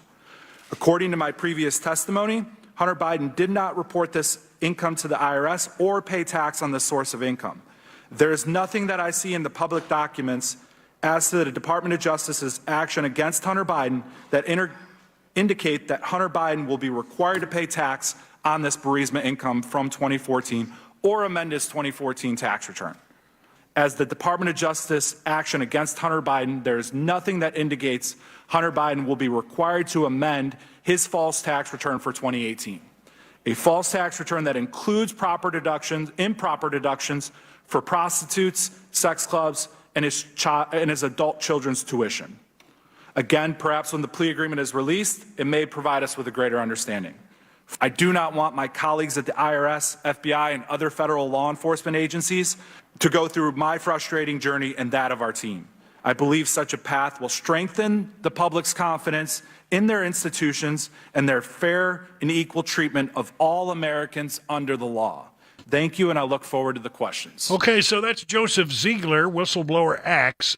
He's the new guy, whose name we have not seen before. The other guy that testified today is named Gary Shapley. We have heard of him before. He has spoken to the media and has been out there with his name in the public arena for some time.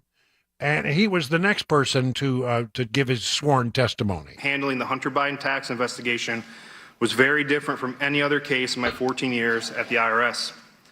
At every stage, decisions were made that benefited the subject of this investigation. For example, prosecutors concealed contents of Hunter Biden's laptop from investigators. DOJ slow-walked steps to include interviews, serving document requests, and executing search warrants. Warrants that were ready as early as April of 2020, but were delayed until after the November 2020 election and never pursued. Investigators were not allowed to follow up on WhatsApp messages from Hunter Biden's Apple iCloud backup, where he suggested he was sitting next to his father. Assistant United States Attorney Leslie Wolf cited the optics of executing a search warrant at President Biden's residence as a deciding factor for not allowing it, even though she agreed that probable cause existed. Prosecutors instructed investigators not to ask about the big guy or dad when conducting interviews. The Biden transition team was tipped off about interviews the night before the investigation went overt, a fact my FBI counterpart confirmed to this committee in recent testimony, where the result was that only one witness spoke to investigators that day. These are just some of the examples of how our investigation was stymied. I'm not here to support partisan agendas on either side. I'm here because our tax system relies on the American people having confidence it is administered fairly and equally for everyone, regardless of your last name or political connections. If the handling of this case was inappropriate, it doesn't matter whether it happened under a Republican or Democrat administration. Whether you agree with my concerns about the unethical slow walking and preferential treatment in this case, you can be sure that my testimony is true and correct to the best of my ability. Unfortunately, the way this has already been handled by some members and the media has done immeasurable damage to future would-be whistleblowers. I have been attacked as incompetent and falsely accused of being a liar, a leaker, or both, all by people who know nothing about me or the facts of this case. Some question if I should even be called a whistleblower. suggesting that my disclosures are not legally protected merely because they don't like what I'm saying. We've seen this shoe on the other foot before, and some Republicans have made the same error, so there's plenty of blame for both sides. The cycle of villainizing or canonizing government employees who report what they believe is wrongdoing has to stop. When I first started noticing deviations from the normal investigative process around June 2020, I did not run to Congress to air grievances. Instead, I documented my concerns and made internal protected disclosures to my chain of command. I tried to give the prosecutors the benefit of the doubt for a very long time. After our investigation had largely concluded by the end of 2021, the IRS recommended charging Hunter Biden with multiple felonies and several misdemeanors for the tax years of 2014 through 2019.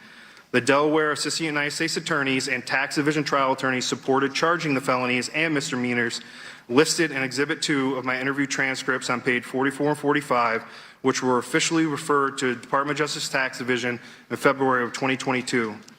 This case was presented to the Washington, D.C. U.S. Attorney's Office in or around March 2022. In April 2022, in a hearing, Attorney General Garland was asked how the American people could be confident the administration was conducting a serious investigation into the president's own son. Attorney General Garland responded by saying, because we put the investigation in the hands of a Trump appointee. He led Congress to believe the case was insulated from improper political influence because all decisions were being made exclusively by Delaware United States Attorney David Weiss, but that was not true. The Justice Department allowed the president's political appointees to weigh in on whether to charge the president's son. Wait a minute. The political appointees were allowed to weigh in? I thought we were being insulated from that. I thought that the White House said, no, we stay clear of all that kind of stuff. After United States Attorney for D.C., Matthew Graves, appointed by President Biden, refused to bring charges in March 2022, I watched United States Attorney Weiss tell a room full of senior FBI and IRS senior leaders on October 7, 2022, that he was not the deciding person on whether charges were filed. That was my red line. I had already seen a pattern of preferential treatment and obstruction. Now United States Weiss was admitting that what the American people believed based on Attorney General's sworn statement was false. I can no longer stay silent.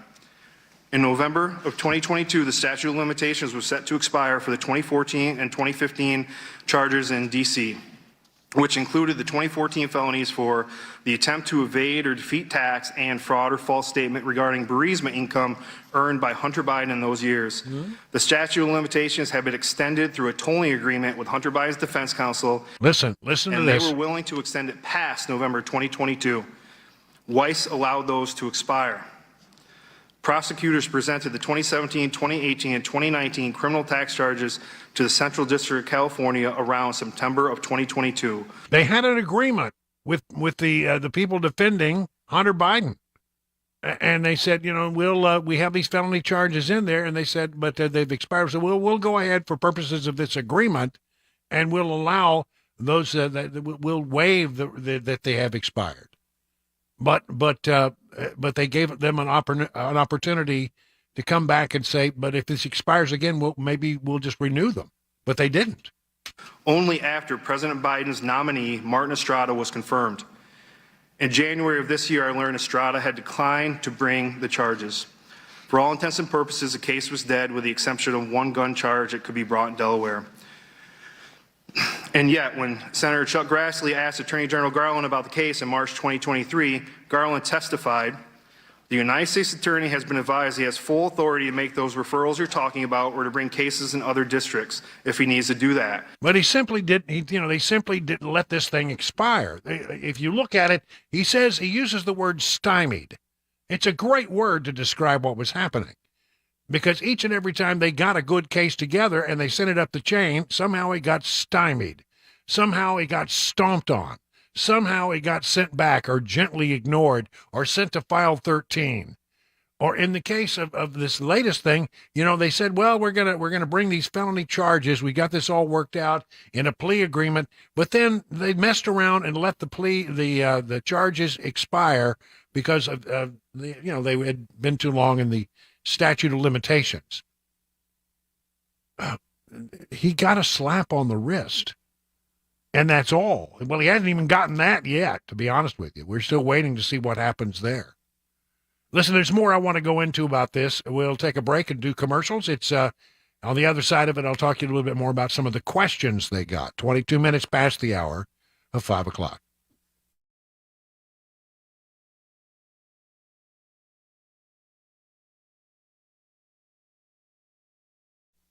As we grow older, we see the adults in our life are growing older as well. And we're reminded that they're approaching an age where they might need more help as they get a little older. This is where assisted family care can help you. They can connect you with a responsible, compassionate, compatible helper to assist with your loved one's daily needs. And if your loved one is a veteran or a spouse or a widow of a veteran, they could very well qualify for a little-known benefit to help cover these kinds of expenses. Assisted Family Care has years of experience in helping those in Middle Tennessee who qualify to get access to this benefit. You see, many veterans are eligible to receive up to 20 hours of daily living assistance each week at no cost to them. Not everyone is eligible, but if you are a veteran with wartime service, you may well qualify for the benefit for yourself or for your spouse. The application process is daunting and confusing, but Assisted Family Care can help. Assisted Family Care will be there for you. Visit assistedfamilycare.com or call this number, 615-833-9725.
A flood watch beginning soon in Middle Tennessee. Whistleblower news around Hunter Biden, and the Powerball jackpot is getting up there. I'll have those stories and more at 5:30. I'm Mac Morey here on Super Talk 99.7 WTN.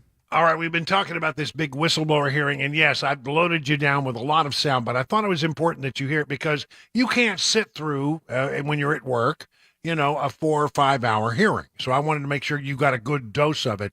One of the things that I think is important about what we do on this program, we're bringing you news that happened while you're sitting at work, and you want to be up to speed when you go home. All right, now, questions were raised by the chairman of the committee, the House Oversight Committee, James Comer, and he got right down to the money. We're not talking about chump change here. How much money did Hunter Biden and his associates receive from the Romanian company you identified? From Romania, so the approximate total transfers from the Romania company would have been $3.1 million to everyone. $3.1 million. How much did Hunter Biden and his business associates receive from State Energy HK Limited through the Robinson Walker LLC? So total transfers from State Energy HK to Rob Walker was $3 million. $3 million. Was there a $100,000 payment from CEFC Infrastructure to Owasco PC, Hunter Biden's professional corporation? Yes, Chairman. Approximately how much was transferred to Hunter Biden and his business associates through Hudson West 3? So the total transfers from Hudson West 3 to everyone was $3.7 million. $3.7 million. How much money did Hunter Biden and his business associates receive from the Ukrainian company Burisma? Burisma paid to everyone involved $6.5 million. $6.5 million. Wow. Burisma also paid Blue Star Strategies and a law firm hundreds of thousands of dollars, bringing the total Burisma payments to over $7 million. Is that correct? That is correct. $7.3 million. $7.3 million. Between 2014 and 2019, this brings the total amount of foreign income streams received to approximately $17 million, correct? That is correct. Mr. Shapley, I want to turn to President Biden. You've stated to CBS Evening News that there were certain investigative steps you were not allowed to take that could have led to President Biden. Can you tell us what investigative steps related to President Biden that you wanted to take but you couldn't? So there were multiple instances in this investigation where there were references to the father of the subject, President Biden, and in the course of any normal investigation, when the subject's father is somehow related to the finances of the subject, that in the normal course of any investigation, we would have to go and get that information to properly vet the financial flows of money in that investigation to determine what we end up charging. Now, the chairman he's referring to is Chairman Yee of CEFC. Is that correct? In that stream, yes. I believe so, yes. So can you tell me what the Bidens are best at? Do you understand what he would have meant by that? I mean, this is a Chinese company, and I think the ranking member referred to it with Gal Luft. It's the same entity that paid Gal Luft the money that he got indicted for being an unregistered foreign agent, I believe was the charge. But this is another solicitation from Hunter Biden, and he refers to the Bidens, plural, and they're best at doing what the chairman wants. I think that's very concerning to our committee because this is a Chinese Communist Party-owned entity. This is of concern to our national security, and I didn't know, in closing, if you had any information with respect to that comment there. You know, with respect to the WhatsApp messages, it was something we clearly needed to follow up on, and that was really one of the major deviations from, in this case, is that investigators asked, and Special Agent Ziegler asked to follow, to take some investigative steps to review that, and it just simply wasn't supported by the prosecutors. So further delving into what that means, I just simply can't do. Are you pounding on your radio yet? Are you angry? Well, that makes me angry. I'll tell you that for sure. I'll have more to say about it after the news. 31 minutes past the hour of 5 o'clock.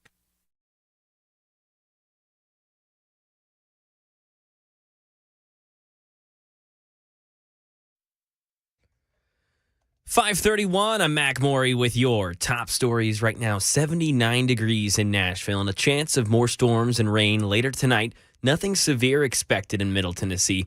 And starting tonight at midnight, a flood watch is in effect due to the excessive runoff from rivers and streams in Kentucky. Right now in a state of emergency due to the flooding their southern portions of the state are experiencing. Complete forecast and the latest traffic report upcoming in 5 minutes. Today, the Republican-led House Oversight Committee is hearing from two IRS employees. You just heard your FAR, Brian Wilson, talking about it. They claim that Hunter Biden was given lenient treatment in the investigation surrounding his taxes. Biden agreed to a plea deal on the tax fraud charges and will likely avoid jail time. Republicans call it a, quote, sweetheart deal. Here's Jay O'Brien. So much of their case today is going to rely on the credibility of these two IRS whistleblowers. We know the name of one, Gary Shapley, is one. The other's name is being withheld until the start of that hearing this afternoon. But House Republicans, Jim Comer, who's the chair of the House Oversight Committee, have acknowledged that their case takes a lot of different avenues and twists and turns as they try to link Hunter Biden's finances to President Biden's finances, something that the president has long denied. And Democrats say the lead investigator on the Hunter Biden case is a Trump-appointed U.S. attorney who did not have a political agenda. And in lottery news, tonight's Powerball jackpot soaring to $1 billion. It's now the third largest jackpot in Powerball history. Michelle Franzen has more on tonight's drawing and another major lottery grand prize. This is Powerball. Here we go again. The frenzy building around the billion-dollar jackpot for tonight's Powerball. Lottery officials say ticket sales nationwide have doubled from this time last week, with dreams of hitting it big swirling around $1 billion grand prize, or over $500 million for the cash option. The jackpot has rolled over since mid-April, with ticket buyers hoping to strike it rich. And there's another shot. Friday's Mega Millions drawing also hasn't had a winner since April. That jackpot climbing to $720 million. And that is the latest news, traffic, and weather on the way. I'm Mac Morey, WTN News.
Let's talk about the Nashville Armory Ranges, two locations for your convenience. The first, the Nashville Armory, is at 4290 Kennelwood Drive in Nashville. Over 15,000 square feet, which combines retail, classrooms, and, of course, pistol and rifle-rated ranges so that you can learn to become proficient and stay that way. The second location, the Franklin Range, is at 390 South Winds Drive, and there you'll find 10 state-of-the-art shooting ranges equipped with automated target control, custom shooting stalls that provide a virtually private shooting experience. And the folks that work there, well, they pride themselves on hiring folks who have a great deal of expertise, so that they can advise even the most experienced shooter. But they also have the patience to guide those who are new to the 2A world. No attitude, no pressure, they promise. Gunsmithing back at the Nashville Range. If you're buying your first gun or adding to the collection, you'll find a wide selection of new and pre-owned firearms, suppressors, optics, apparel, and shooting accessories. It's a place to buy. It's a place to train. It's a place to become a really good shot. To learn more, go to armoryranges.com and let them know your friend and radio buddy, Brian Wilson, sent you.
39 minutes now past the hour of 5 o'clock on Super Talk 99.7.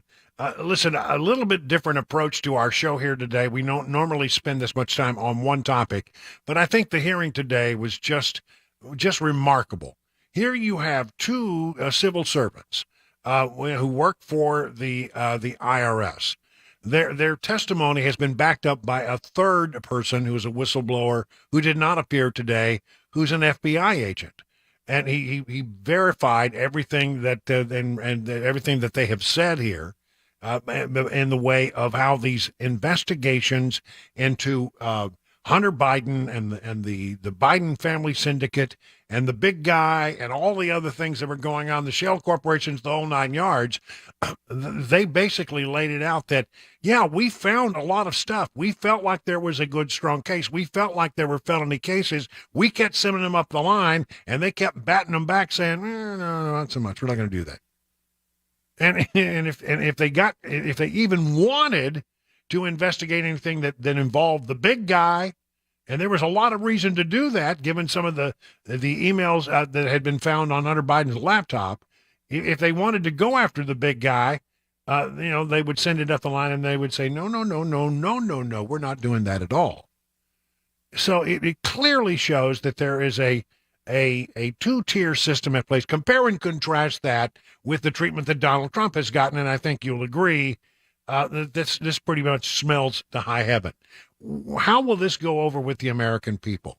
Well, I'll tell you one thing I think it will do. I think it will continue to increase support for Donald Trump. I mean, every single time you get something like this, people they get angrier and angrier and angrier, and they feel like, that the federal government is playing games and it's slanted. The whole thing is slanted in order to deny me the opportunity to vote for the person that I want to vote for in the coming presidential election. And it makes them angry, and it makes them want to support Trump even more. So that's going to happen. It's happening every time they do something like this. There's going to be some kind of indictment handed up, I would say, from the grand jury that's looking into the classified documents at Mar-a-Lago and all that. No, I'm sorry, the J6 committee. There's going to be that's the letter that came out the other day. J6 committee. They're doing that whole investigation. Not a committee, but an actual investigation of by the Justice Department.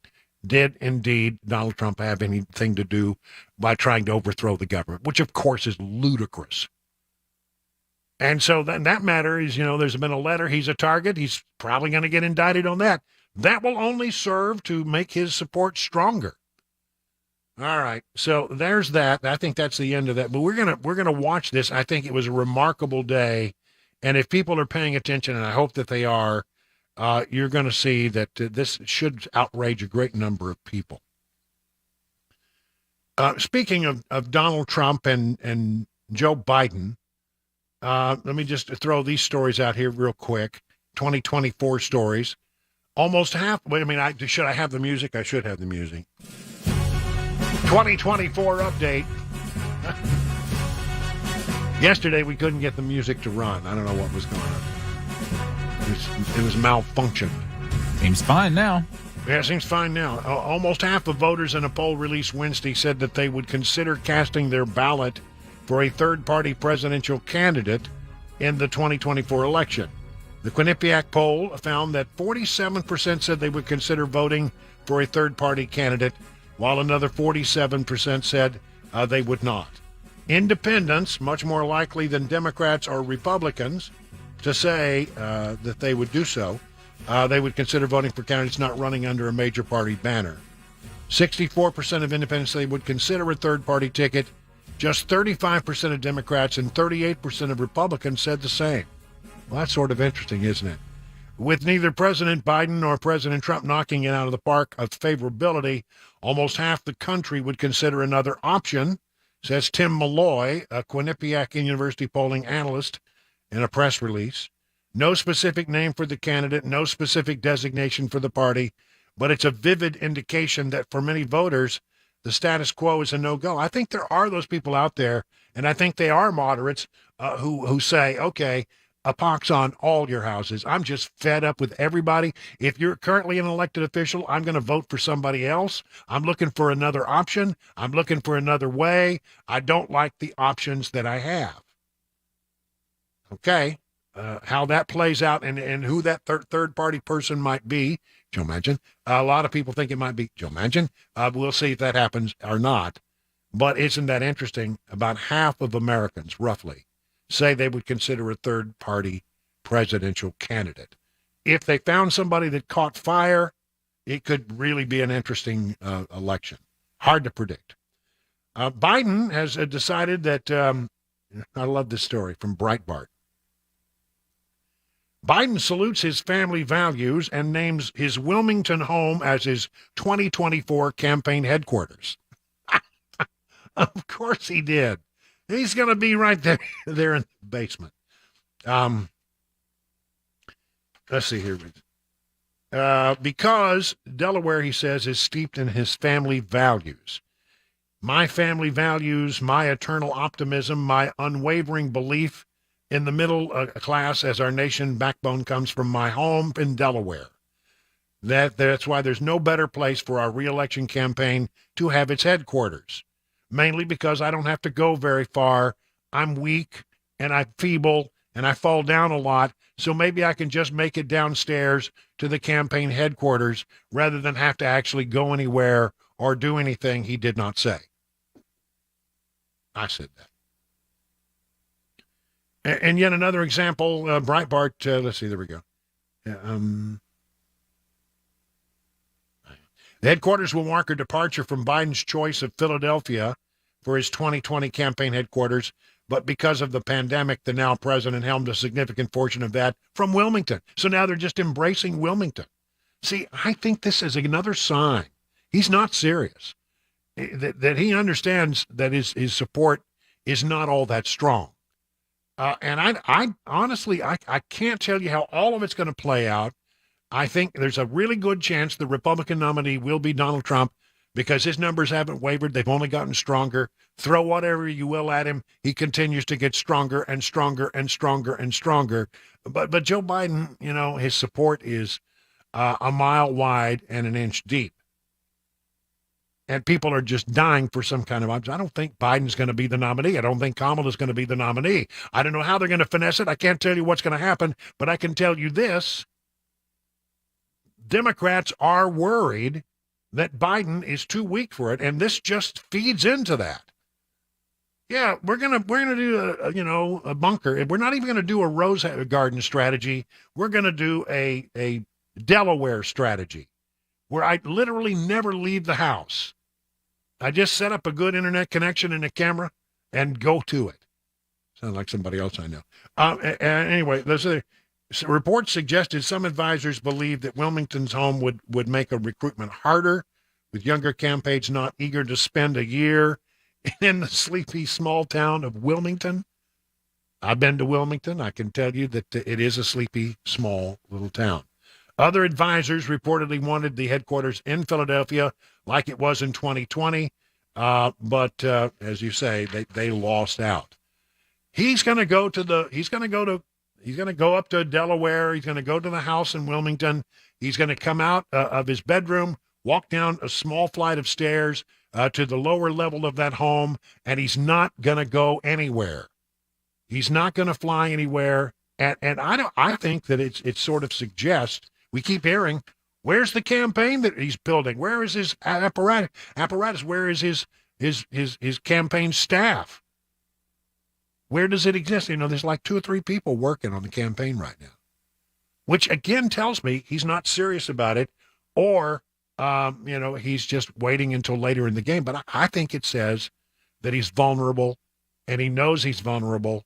And I think ultimately there is a game at play here where they will find a way for him to move out of the way, not become the nominee. Somebody else comes in. Who is it going to be? I'm not sure, but I'm telling you, I'm pretty sure it will not be Joe Biden. Democrats are looking at him as a loser, and everything that we indicate suggests that he would lose. And all it takes is one more stumble on the world stage. One more stupid thing that comes out of his mouth. One more thing where he seems to be lost like a little puppy. They can control it by going to Wilmington and never leaving the basement. But, eventually he has to come out and interact with people in the real world. And every single time he does, there seems to be a problem. So, there we have it. I think another sign that Joe Biden is not long for this campaign. I don't think he's going to be the nominee. I think he will not be nominated by Democrats, and we wait to see exactly how that unfolds. 50 minutes now past the hour of 5 o'clock on Super Talk 99.7.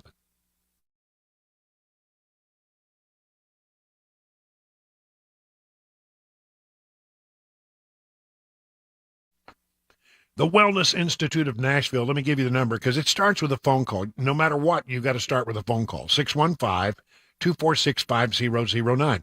You got pain in your arms, your legs, your neck, your back. You have a tingling in your lower legs or your extremities. Let me tell you something. Those are things that can be made better through a therapy known as non-surgical spinal decompression. I've gone through about 24 of these treatments. It really did help me, and it can help you as well.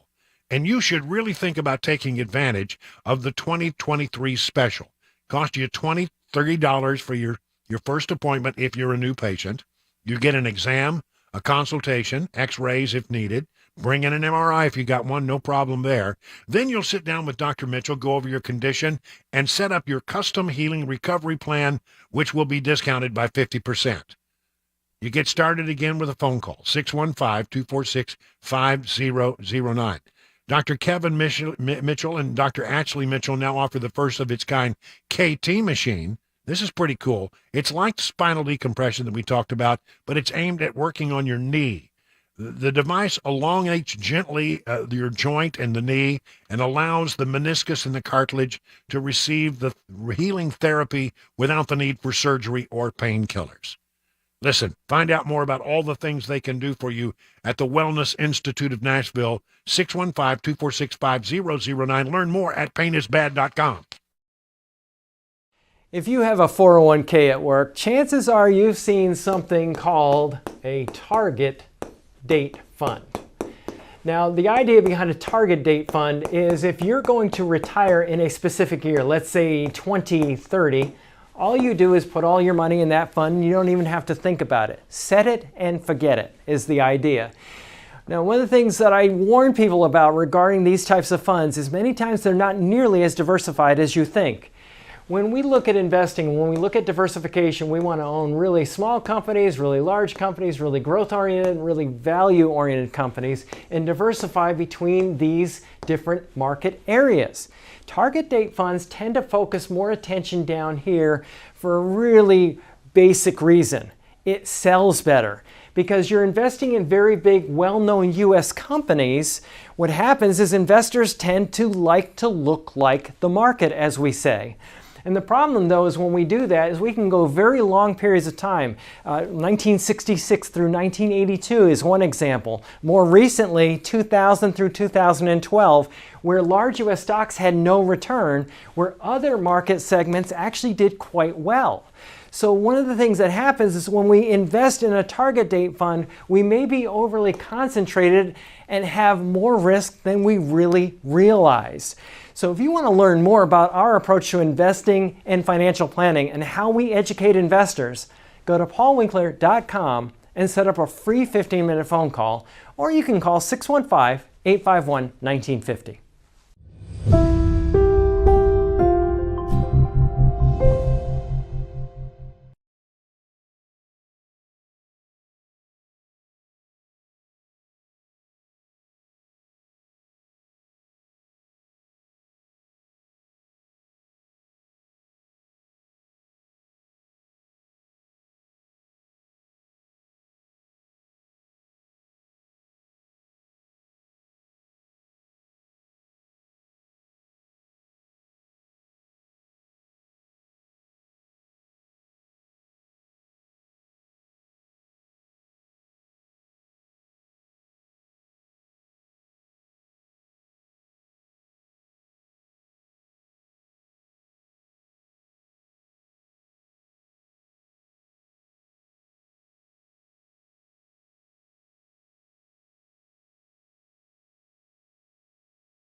Well, it's that time of year. How's your AC holding up? Doing a good job? Are you stay blowing nice cold air? Well, if it's not, call the number I would call immediately, 775-7833.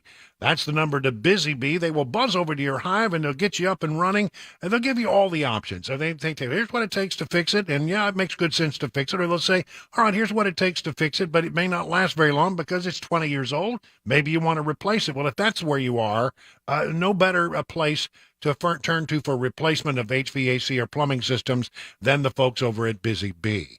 You might want to become a member of the Beehive Club. I sure am, and I sure do think it's a good deal.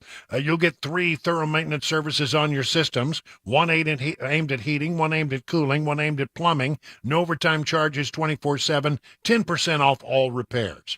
Busy Bee Plumbing, Heating, and Cooling, your official Rude Pro partner. Here's the number, 615-775-7833, online at busybeehvac.com.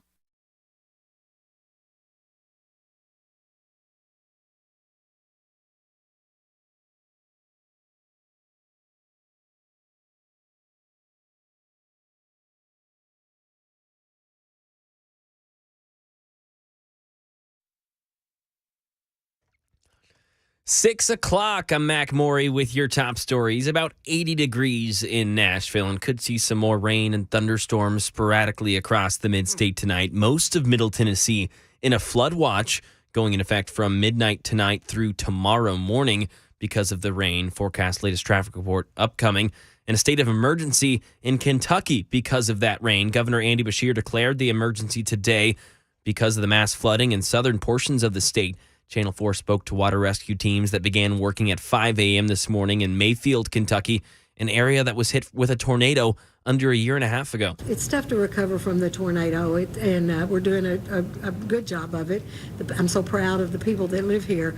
But this is a second blow from nature that nobody has any control over. So just hang in there. We will see and assess this damage once the floodwaters go down. And Mayfield has seen over 11 inches of rain today. No deaths have been reported. No missing persons have been reported in the state.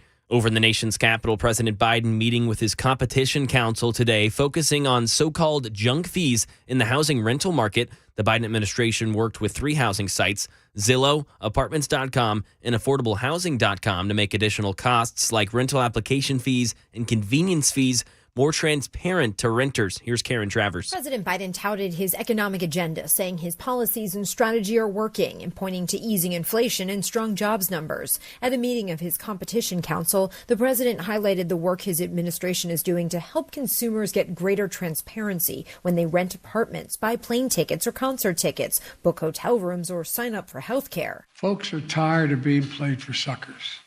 They're just tired of being played for suckers. And it's about basic fairness. And some new disturbing details of the Shelbyville murder of 11-year-old Esteban Sylvester. Channel 4 reports Patricia Sylvester tied her son's feet before he was strangled, according to deputies. Deputies say she stopped trying to kill her 4-year-old son when he started fighting back. Here in Tennessee, Jason Aldean has dealt with major backlash this week over his song Try That in a Small Town due to some people saying it has, quote, lynching undertones. The music video was shot in downtown Columbia in front of the courthouse, which is where a lynching took place about 100 years ago. Mayor Chaz Mulder has now responded to the now viral controversy, saying, quote, I respect the artist's freedom of his own lyrics and the fans who support him, but I'm hopeful that the next music video that uses our historic downtown as a backdrop will seek a more positive message. And he goes on to say maybe Eric or Luke or Carrie or Dolly will be the next to record a video in our small town, and they can highlight peace, love, and all the things that are great about Columbia, Tennessee, end quote. And that is the latest news. Traffic and weather are next. I'm Mac Maury, WTN News.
Good evening, everybody. 7 minutes after the hour of 6 o'clock on Super Talk 99.7. Brian Wilson, your friend and radio buddy, for another hour before we turn it over to Mark Levin, the great one.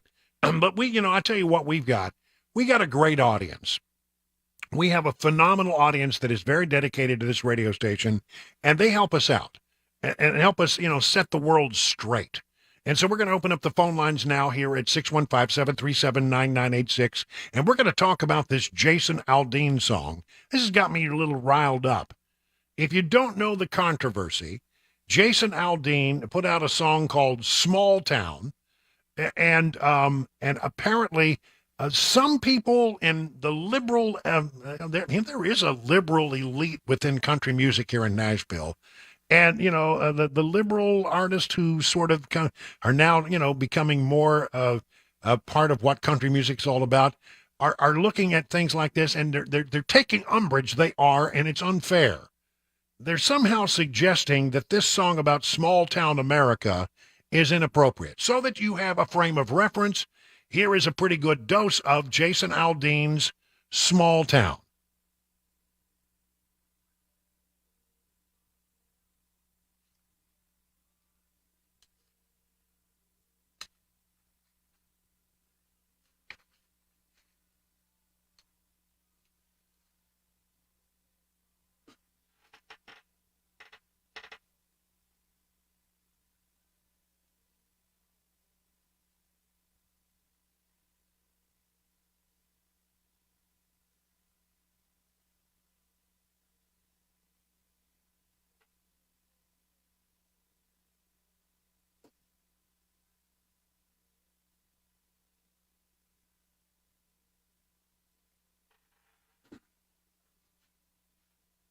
Well, I don't have any problem with what he's talking about here, because it seems what he's doing is he's talking about, that there are places in America, there are still the small towns. I happen to live in one where things like law and order and respect for the police and all of the other things are intricately built into what we believe. They're the fiber of a great portion of this nation.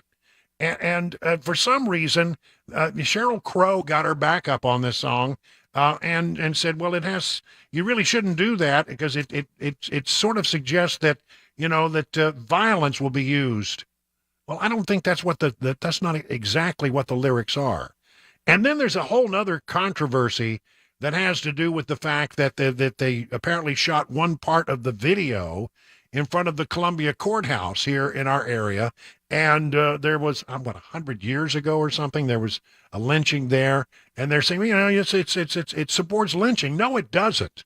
It's the production company, I promise you, didn't know anything about the lynching. They simply used it as a backdrop for a portion of the show, because it looks like, a small town, right? That's what they were going for. So what is your message, I would like to know tonight, to Sheryl Crow and those in country music who are turning up their nose at what I call, the basics of what country music used to be about. It used to be about, mama, and it used to be about trains, and it used to be about, the things that are important in our lives, and all of that. So 615-737-9986. We don't often open up the phones in the 6 o'clock hour, but I'm going to do it anyway because we had such a great response to it. People really want to talk about it. Sheryl Crow joined in on the liberal backlash, saying that, I'm from a small town. Even people in small town are sick of violence. There's nothing small town or American about promoting violence. I don't think the song does that. This is not American or small town. It's just lame, she tweeted on Tuesday. Okay. Where is your criticism of rap music and the violence that it suggests? Sheryl, I would say, come on, Sheryl. Just because it ain't your cup of tea, let me have my cup of tea. I think it's a great song. And I'll tell you, I think the end result of this is the song's going to sell a lot more copies than it would have otherwise, because people are now saying, well, what's this all about? And they're sampling and they go, hey, pretty good song. I think I like that. Let's go to the phone lines, see what you have to say about this. David in Hermitage, you're on with Brian on the drive. What do you say, David? Hey, Brian, how you doing, buddy? Doing well. What's your thought? So the bottom line is the fact that, Sheryl Crow has most people write her own songs for her. So, she only sings what people write for her. I don't see anything wrong with those lyrics at all. I lived in Watertown for 7 years, as a matter of fact, right off of Oak Street. So, I don't see anything wrong with it. What I think is going on, it's the whole woke nation. And, it's just ridiculous. All right, man. Thank you for the call. Appreciate it. Sherry in Gordonsville, you're up next on the drive. Hello, Sherry. What do you think about it? Hi, Brian. I think I agree with the gentleman just before. Sheryl Crow, if she's not writing her own music, then she really shouldn't be speaking to this. But I have no problem with it at all.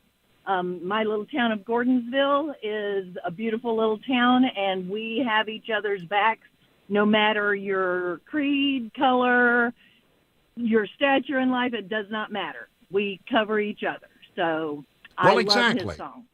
Listen, it resonates with me. I'll give you another song, Chris, if you've got this one ready. Another song, if you want to hear something that's controversial, can you imagine if this song came out today? This is Toby Keith and Willie Nelson from a few years back.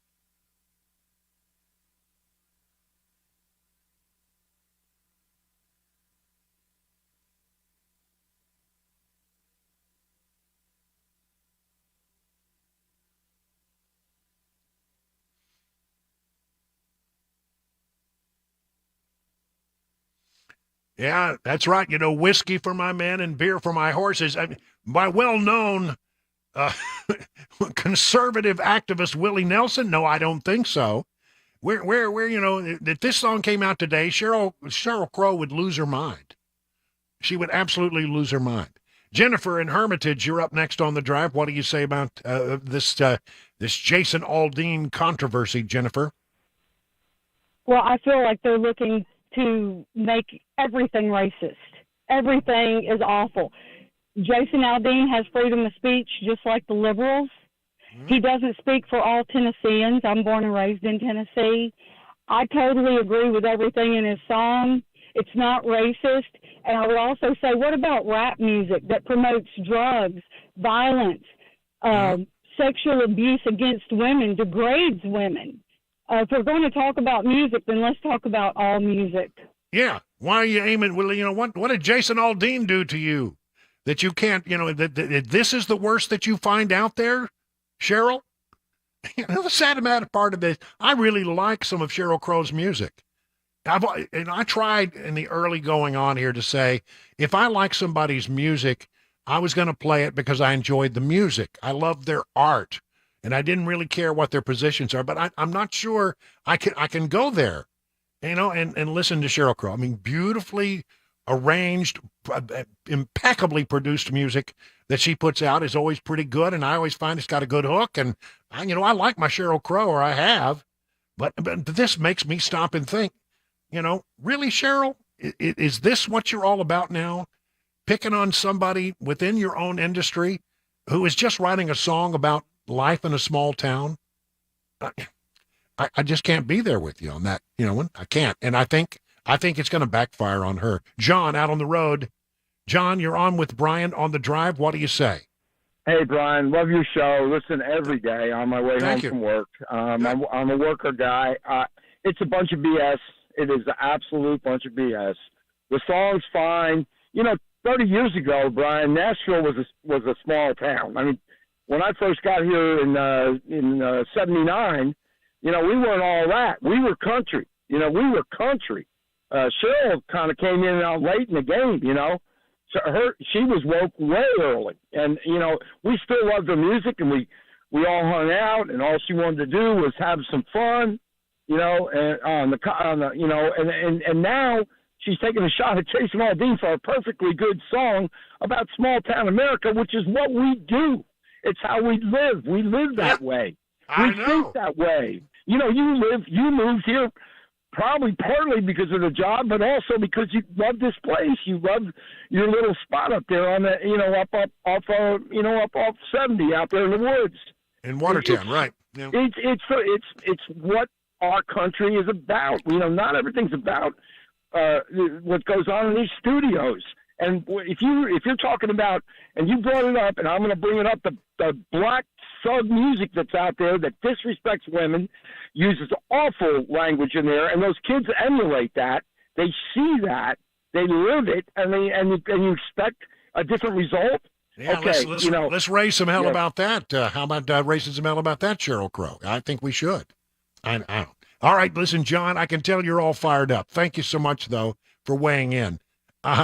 Laura in Lewisburg. Laura, you're on with Brian on the Drive. What do you say, Laura? Hey, Brian.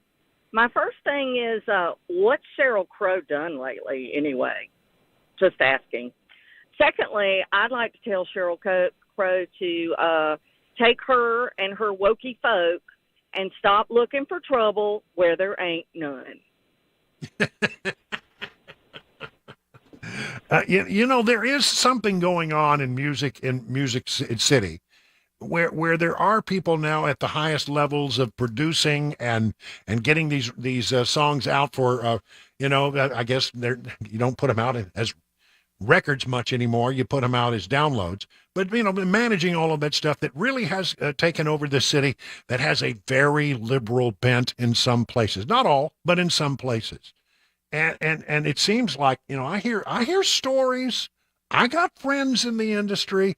I hear these stories about some of the stuff that goes on and some of the pettiness that comes on because there are liberal people who don't like certain conservative artists. We hear these stories. I don't think they're without merit. I think there's something to them. How about Danny? I don't know where Danny is, but Danny, you're up next on the Drive. What do you say, Danny? Hey there, I'm actually here in Tennessee. So let's talk about hypocrites for a minute. Sheryl Crow, my friend, the communist, holds meetings in his RV. First lyric from Soak Up the Sun, which is a feel-good song, according to her. Yeah, and right. she got everybody to sing along with her. Now, as far as I can recall, communists have murdered millions of people, millions of innocent people. What are we supposed to think about that, number one? Number two, it's a matter of public record. In 2017, Sheryl Crow bought the Reagan building, which is right next door to the courthouse in Columbia. If she's so offended by a lynching that happened 100 years ago that none of us can do anything about, she should put her money where her mouth is and sell that building in disgust. But she won't.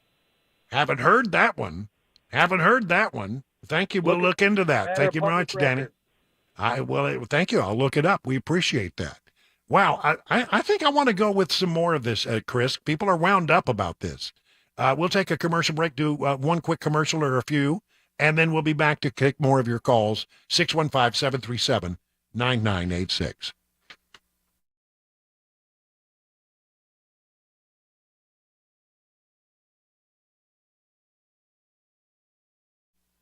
If you're in the market for a pole barn, the two brothers that run Stoltzko are the two guys you need to talk to. Exceptional quality, craftsmanship, and fair prices. They can build your new pole barn to your specifications with your needs in mind. That is the Stoltzko difference. Now, you can use these pole barns for all kinds of things. It can be a classic tool or a work barn. It can be a garage, or it can be a place to live. Flexibility is the key. They combine the classic post-frame barn look with the reliability of modern materials and techniques to give you a finished barn that will stand the test of time. They don't scrimp on quality. They don't cut corners. They believe their customers deserve only the best. You really have got to go to their website, Stoltzko.com. That's STOLTZCO.com.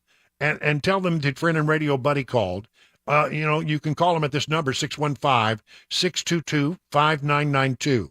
But you've got to check out the website because you're going to look at these things and say, well, that's not my granddaddy's pole barn. That's for sure. Stoltzko.com. Again, the number, 615-622-5992.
It is 25 minutes past the hour. Take a listen to Jason Aldean's song, Try That in a Small Town.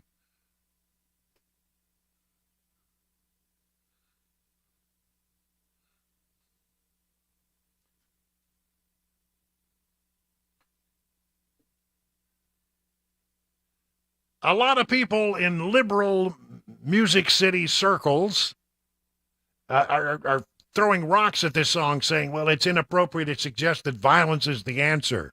And then they take umbrage with the fact that there is one scene in front of the Columbia Courthouse where 100 years ago, apparently, there was a lynching. And then, they say that's bad taste. You know what? We want to know what you think. Sheryl Crow and others say, this song is in bad taste and should be pulled out. CMT took it off. CMT took it off the air for a while. I guess it's still off. But what do you think about this controversy? Let's see. I'm gonna go with David in Columbia. David, you're up next with the drive. What do you think? Hey, Brian. First time caller, long time listener, man. How are you? Well, I'm good. Thank you for listening. Well, I actually live in Columbia, and I absolutely love the song. I think it is a good representation of what the small towns need to be and are. And that whole thing with Sheryl Crow and her saying, all that stuff about it, I think that's just absolutely a joke, because if it wasn't for people in a small town, she would not be where she's at today. Well, I will say this, I think that it's going to backfire on Sheryl in a huge way. I think most Americans can look through this and go, you overstretched here, Sheryl. This song is not what you say it is. And, and I'm guaranteeing you that Jason Aldean, his production company has said as much, didn't know anything about the history of the Columbia Courthouse when they took the picture and used it in the video. And that apparently is why CMT has pulled it, because the liberals have raised hell about it. Leave country music alone. Let it be what it has always been, about real life in America. And a lot of what happens is not happening, inside the liberal studios where liberal artists are now recording songs that they call country music. Leave it alone. Leave it alone. Let Americans enjoy. This is a great song that celebrates how we look at things differently in small towns. What's wrong with that? Larry, on the road. You're up next on the drive. What do you say, Larry? Good evening, Brian. You've covered all the great topics on this, so I'll just back up and say I'm a 71-year-old old fart. I listen to all kinds of music. Yeah, you can laugh at that. You ought to hear my wife. I can listen to about any kind of music. I grew up with country, went into rock, back to country. I have some taste in classical. About the only thing I do not care for is one we've already talked about, is the rap styles of music, and I know there's many phrases to describe that. But primarily, I think we're seeing an infusion here of the woke principles everywhere, and we need to back away and say, we've got to stop this.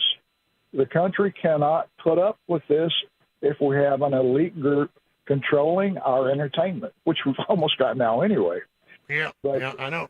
I mean, the people controlling the entertainment and pulling the strings in Nashville, it has changed over the years. Now, I've been here 6 years. I can't really speak to what it was back in the day, but I've been a country music fan all my life. And I can tell you that, it is definitely changed. And I have people in the industry who tell me stories about, this, that, or the other that couldn't get produced because they didn't like this individual's conservative principles. I mean, really, it is. It's really becoming that sort of game in Nashville as of late. Not always, not 100%, but it's definitely a factor out there. How about Heather in Nashville? Heather, you're our last caller here on this topic. What do you say, Heather? Well, I just wonder if she's really watched the whole video and listened to the song. It's showing real violence that happened. And so, and I didn't hear her speak out against the violence when that was going on. And, but we're not allowed to react to that violence with a song that says, hey, try that here. You're not going to get away with that here. We're just, as a small town and big towns too, people all over, don't like that. And we've got to speak up against it, and we've got to continue to speak up against it and try to change, the way things are going, because that's the only way that it's going to change is good people speaking up against the bad. And I think Cheryl may have good small town people standing up for the things that we believe in. Heather, you're absolutely right.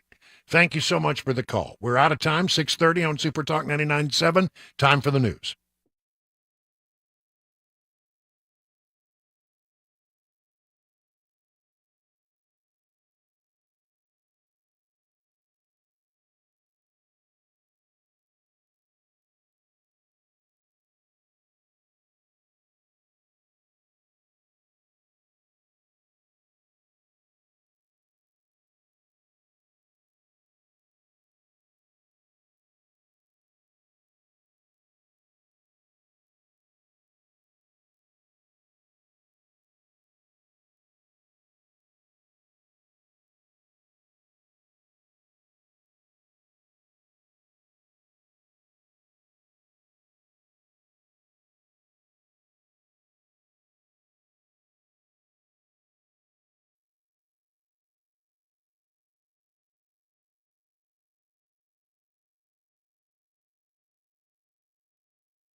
You know, we talk all the time about the diamonds at Genesis Diamonds. That's their specialty.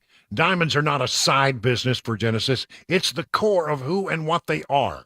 That's why Genesis has 30-plus years connecting in the industry, and that's how they can truly cut out layers of middlemen in their markups. It's how Genesis can maintain a diamond selection that's up to 30 times what you would find in other stores. This is a diamond powerhouse, whether you're looking for a half-carat or a 20-carat diamond. But don't forget, Genesis has case after case of exquisite fashion jewelry as well. Earrings, bracelets, pendants, bands, colored gemstones, gold jewelry. Well, the list just goes on and on and on. And Genesis has partnered with all the top designers in the jewelry world, top designers from New York and California with handcrafted pieces, one-of-a-kind heirloom jewelry. The best part about Genesis, the people. Nobody on commission here. They work in your best interest, and they have a passion for making every customer a raving fan. So whatever you need in jewelry, this is the hands-down place to go. It's the place that I go, Genesis Diamonds, Green Hills, and Cool Springs.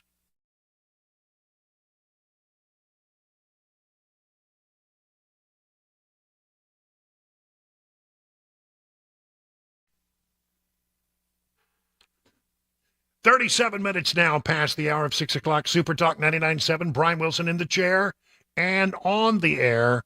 And, you know, we got a few more minutes before we hand it over to Mark Levin, the great one, and he carries on into the evening. But, you know, we've got a bunch of stories because we were focused so much on this whole thing involving the whistleblower testimony, and we ran lots of that stuff. So I have a handful of stories that I need to sort of get on record here, but they don't really go together, most of them. So you know what happens when we have stories that don't go together? We have to squish them. Yeah, that's right. Squish them together. So let's squish some news together. Nuclear sub, the USS Kentucky, makes its first port call in South Korea in some 4 decades. Not just for the USS Kentucky. It's been 4 decades since a United States nuclear-powered missile submarine has been parked in a harbor in South Korea. It came just after North Korea tested a intercontinental ballistic missile. And as we speak, an American nuclear submarine making port in Busan, says the White House Indo-Pacific coordinator. They did not identify the submarine by name during his comments, but it was later confirmed. You know, nosy reporters, they'll figure it out. The USS Kentucky, an Ohio-class nuclear ballistic missile submarine. And I'm telling you, that is a statement when you put that sucker in it. But by the way, have you ever seen one of these Ohio class? They're huge. If you were to stand it on its tail, it would be taller, or I think roughly about the same height as the Washington Monument. Yeah, I looked that up, and you're exactly right. They're both around 550 feet. Yeah, I mean, yeah. It's a big old. Yeah. And by the way, they don't call them ships; they call them boats. Comes from the Electric Boat Division, and they call them boats. Welcome to the boat. I know this because that's one of the greatest days of my life as a reporter. I got to spend the day on the USS Alabama, which is one of the top Ohio class submarines. It's been the topic of movies. Remember Crimson Tide?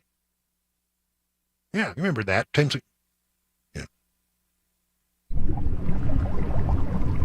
Is that we're sneaking in here?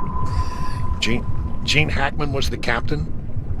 He had one of those yellow and red caps that said Alabama with what they called the scrambled eggs out on the brim.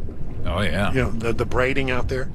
I have that exact same hat because I spent the day on the U.S. Alabama, and I wasn't leaving without a red and gold hat that had the scrambled eggs out on the brim. Pretty fascinating day, though, I must say. I spent the whole day on the boat coming into the harbor at the port of Mobile, and it was a great day. I mean, I got to go into the actual control center, the command center. I got to go to the lunchroom. I got to tour where the men and women who serve on these boats where they sleep. And by the way, they sleep. I'm walking around and say, well, what's this? Well, this is where we hot bunk, and they hot bunk. They can't have a boat. You can't have everybody on a boat like that gets their own individual bed. Yeah, not enough so room. 3 shifts share the bed. Wow. Yeah, I mean, you get 8 hours in the bunk, and then you get out for somebody else. But it was fascinating, just fascinating. And by the way, all of the little cots were set around these big, gigantic tubes. And I said, what are these gigantic tubes? He says, oh, that's the missiles. Those are the missiles. They sleep among the missiles, which was, I thought, was just fascinating. But a great day. But getting back to the story, this sends a message to North Korea. The United States is aligned with South Korea, and we just want to let you know that we have this big, honking Ohio-class submarine just, set up with all kinds of nuclear missiles. Don't get any ideas, you crazy people up there in North Korea. And so that's sort of the message that's being sent there. They have the 20 Trident II D5 missiles, each missile capable of being equipped with 8 nuclear warheads that can hit targets as far away as 7,500 miles. So heads up, North Korea, take that. Our second squish story, F-35s and a Navy destroyer have been sent to the Strait of Hormuz to protect ships there from Iranian harassment. Now, let's just review here from what we told you yesterday, that they had already sent some A-10s, the A-10 Warthog, which is really designed to take out tanks and armor and that kind of stuff. But it's an incredibly facile aircraft that can do a lot of different things. And as many times as the brass have tried to kill it, the commanders in the field have just said, no, you cannot let that go. We want those A-10s. So the A-10s are there. Then they're bringing in the F-16Cs. That's a very capable aircraft. Now add to that F-35s, which gives you, you have third generation, fourth generation, and fifth generation aircraft out there trying to protect ships from being harassed by the Iranians. And so, we don't often talk about that. I mean, we don't talk about some of the other things that are going on in the world. We talk about the hot spots all the time. But, I mean, now we got a nuclear sub sitting in the harbor in South Korea.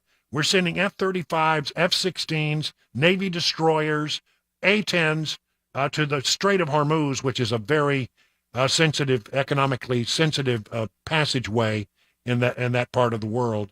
And there could be more hardware going this week. By the way, I just can't help but say, they're sending F-16s. That's a great aircraft. And I got the chance to fly in one with the Thunderbirds. And I pulled 9 Gs. 9.1 G, actually. That 0.1's important, right? Yeah, but I didn't barf. That's the most important thing. Squishy story number 3. Oh, where'd it go? Oh, there it is. That was weak. One. That was really. Let's try that again. The I hesitate to get into this story because it's in Scotland, and in Scotland there is a man named Brian Wilson who is a political powerhouse of some kind. I don't know. He's some kind of political leader. And all the time on Facebook, people are calling me out for things that have to do with Scottish politics that I don't know anything about. They for some reason, this guy, I don't know if he doesn't have a Facebook page or a Twitter page, but I find myself being called out over Scottish political things all the time. Wonder if you look like him. I don't even know if I look like him. British. I think he's a Scottish. I don't know anything about Scottish politics. But I do know this story. Excuse me. Marie Goujon, the Rural Affairs Secretary, estimated that some 15.7 million trees in Scotland have been felled or taken down since 2000 because they wanted to put up more and more windmills, to generate electricity. That's right. She insisted that the planning presumption in favor of protecting woodland and wind farm developers would be expected to undertake compensatory planting elsewhere. But they have taken down 15.7 million trees to develop wind farms in Scotland. Liam Kerr, a Scottish Tory, said the public would be astonished at the total and cited concerns about the development that have been raised to him by communities all over the country. Seems like you're taking down 15.7 million trees. Somebody would notice. Say something about it. Scotland has turbines theoretically capable of generating 8.4 gigawatts of power, well over half of the UK's total, but they want to get that up to about 12 gigabytes or gigawatts, and so they need to take down more trees. Did you find out the guy's name? What he looks like? Yeah. You don't really look alike, but I guess if you were just looking at a thumbnail, like maybe on Twitter or whatever, you could maybe confuse the two. Older gentleman with gray hair and glasses. And what's his title? Let's see. He was the former Scottish Labour Party politician. Former. Yeah. So you're dragging me into stuff, and he's not even a current member. It drives me nuts. Anyway, I keep telling people, don't put me on this link. Take me off of it. I'm getting yelled at by a lot of angry Scots. Hearing aids may cut dementia risk. This is a pretty interesting Is this story. a new story? Yeah, I'm sorry we didn't squish, did we? If you're hard of hearing and at higher risk for dementia, hearing aids could be a win-win. New research published in The Lancet finds hearing aids might reduce thinking declines in older adults, but only those at higher risk of dementia. So there you go. These results provide compelling evidence that treating hearing loss is a powerful tool to protect cognitive function in later life and possibly over the long term delay a dementia diagnosis. But any cognitive benefits of treating age-related hearing loss are likely to vary depending on an individual's risk of cognitive decline. Untreated hearing loss may attribute to cognitive decline in several ways, including by making the brain work harder to hear at the detriment of other mental functions, such as thinking and memory. It may cause the aging brain to shrink more quickly, and the study suggested hearing loss may ultimately result in brain atrophy as people become less socially engaged. I'm sure we'll be having a conversation over dinner about this one. And finally, after 5 years of marriage, rumors are swirling that Prince Harry and Meghan are set to part ways. Earlier this week, Radar Online reported that the Duke and Duchess of Sussex are taking time apart to heal and rebuild their bond. Now, who saw this coming? Anybody? Anybody out there? Of course. They're trying to figure out what hit them. Harry doesn't fit in Meghan's tacky Tinseltown world, a source told the outlet, adding that he's hoping to find himself. Harry is planning a solo trip to Africa to film a documentary, saying that the prince thinks of the continent as his second home and a place where he feels most like himself. Responding to the separation rumors, a source close to the British royal family said, well, that's not surprising to hear. Was that good? No, That's pretty bad. Well, I can't do a British accent. There's little sympathy for Harry among the family after all he's done. The Sussexes, that's hard to say, have hit back at the rumor. Soon after the Radar Online story, an insider close to the couple told Page 6, if you get hit on Radar Online, you go to Page 6. That any speculation of a breakup is untrue. 50 minutes now past the hour of 6 o'clock.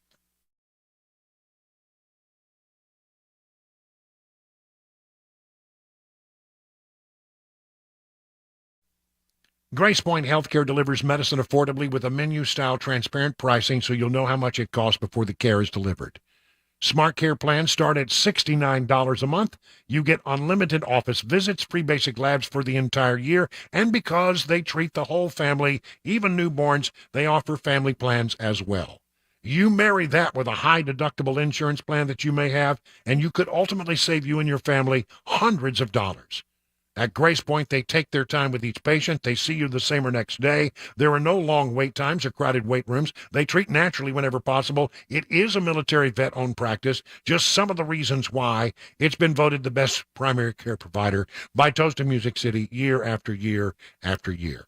And they want you to know they can help you with seasonal allergies that we're all going through at this time of year. They all offer allergy testing and treatment so you can enjoy the great outdoors. Grace Point Healthcare on Main Street in Franklin, 599-6868. That's 599-6868 to schedule a visit. If you have a 401k at work, chances are you've seen something called a target date fund.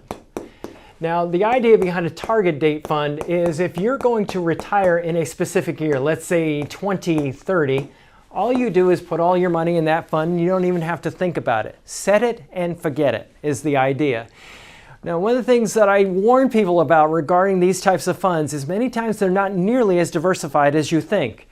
When we look at investing, when we look at diversification, we want to own really small companies, really large companies, really growth-oriented, really value-oriented companies, and diversify between these different market areas.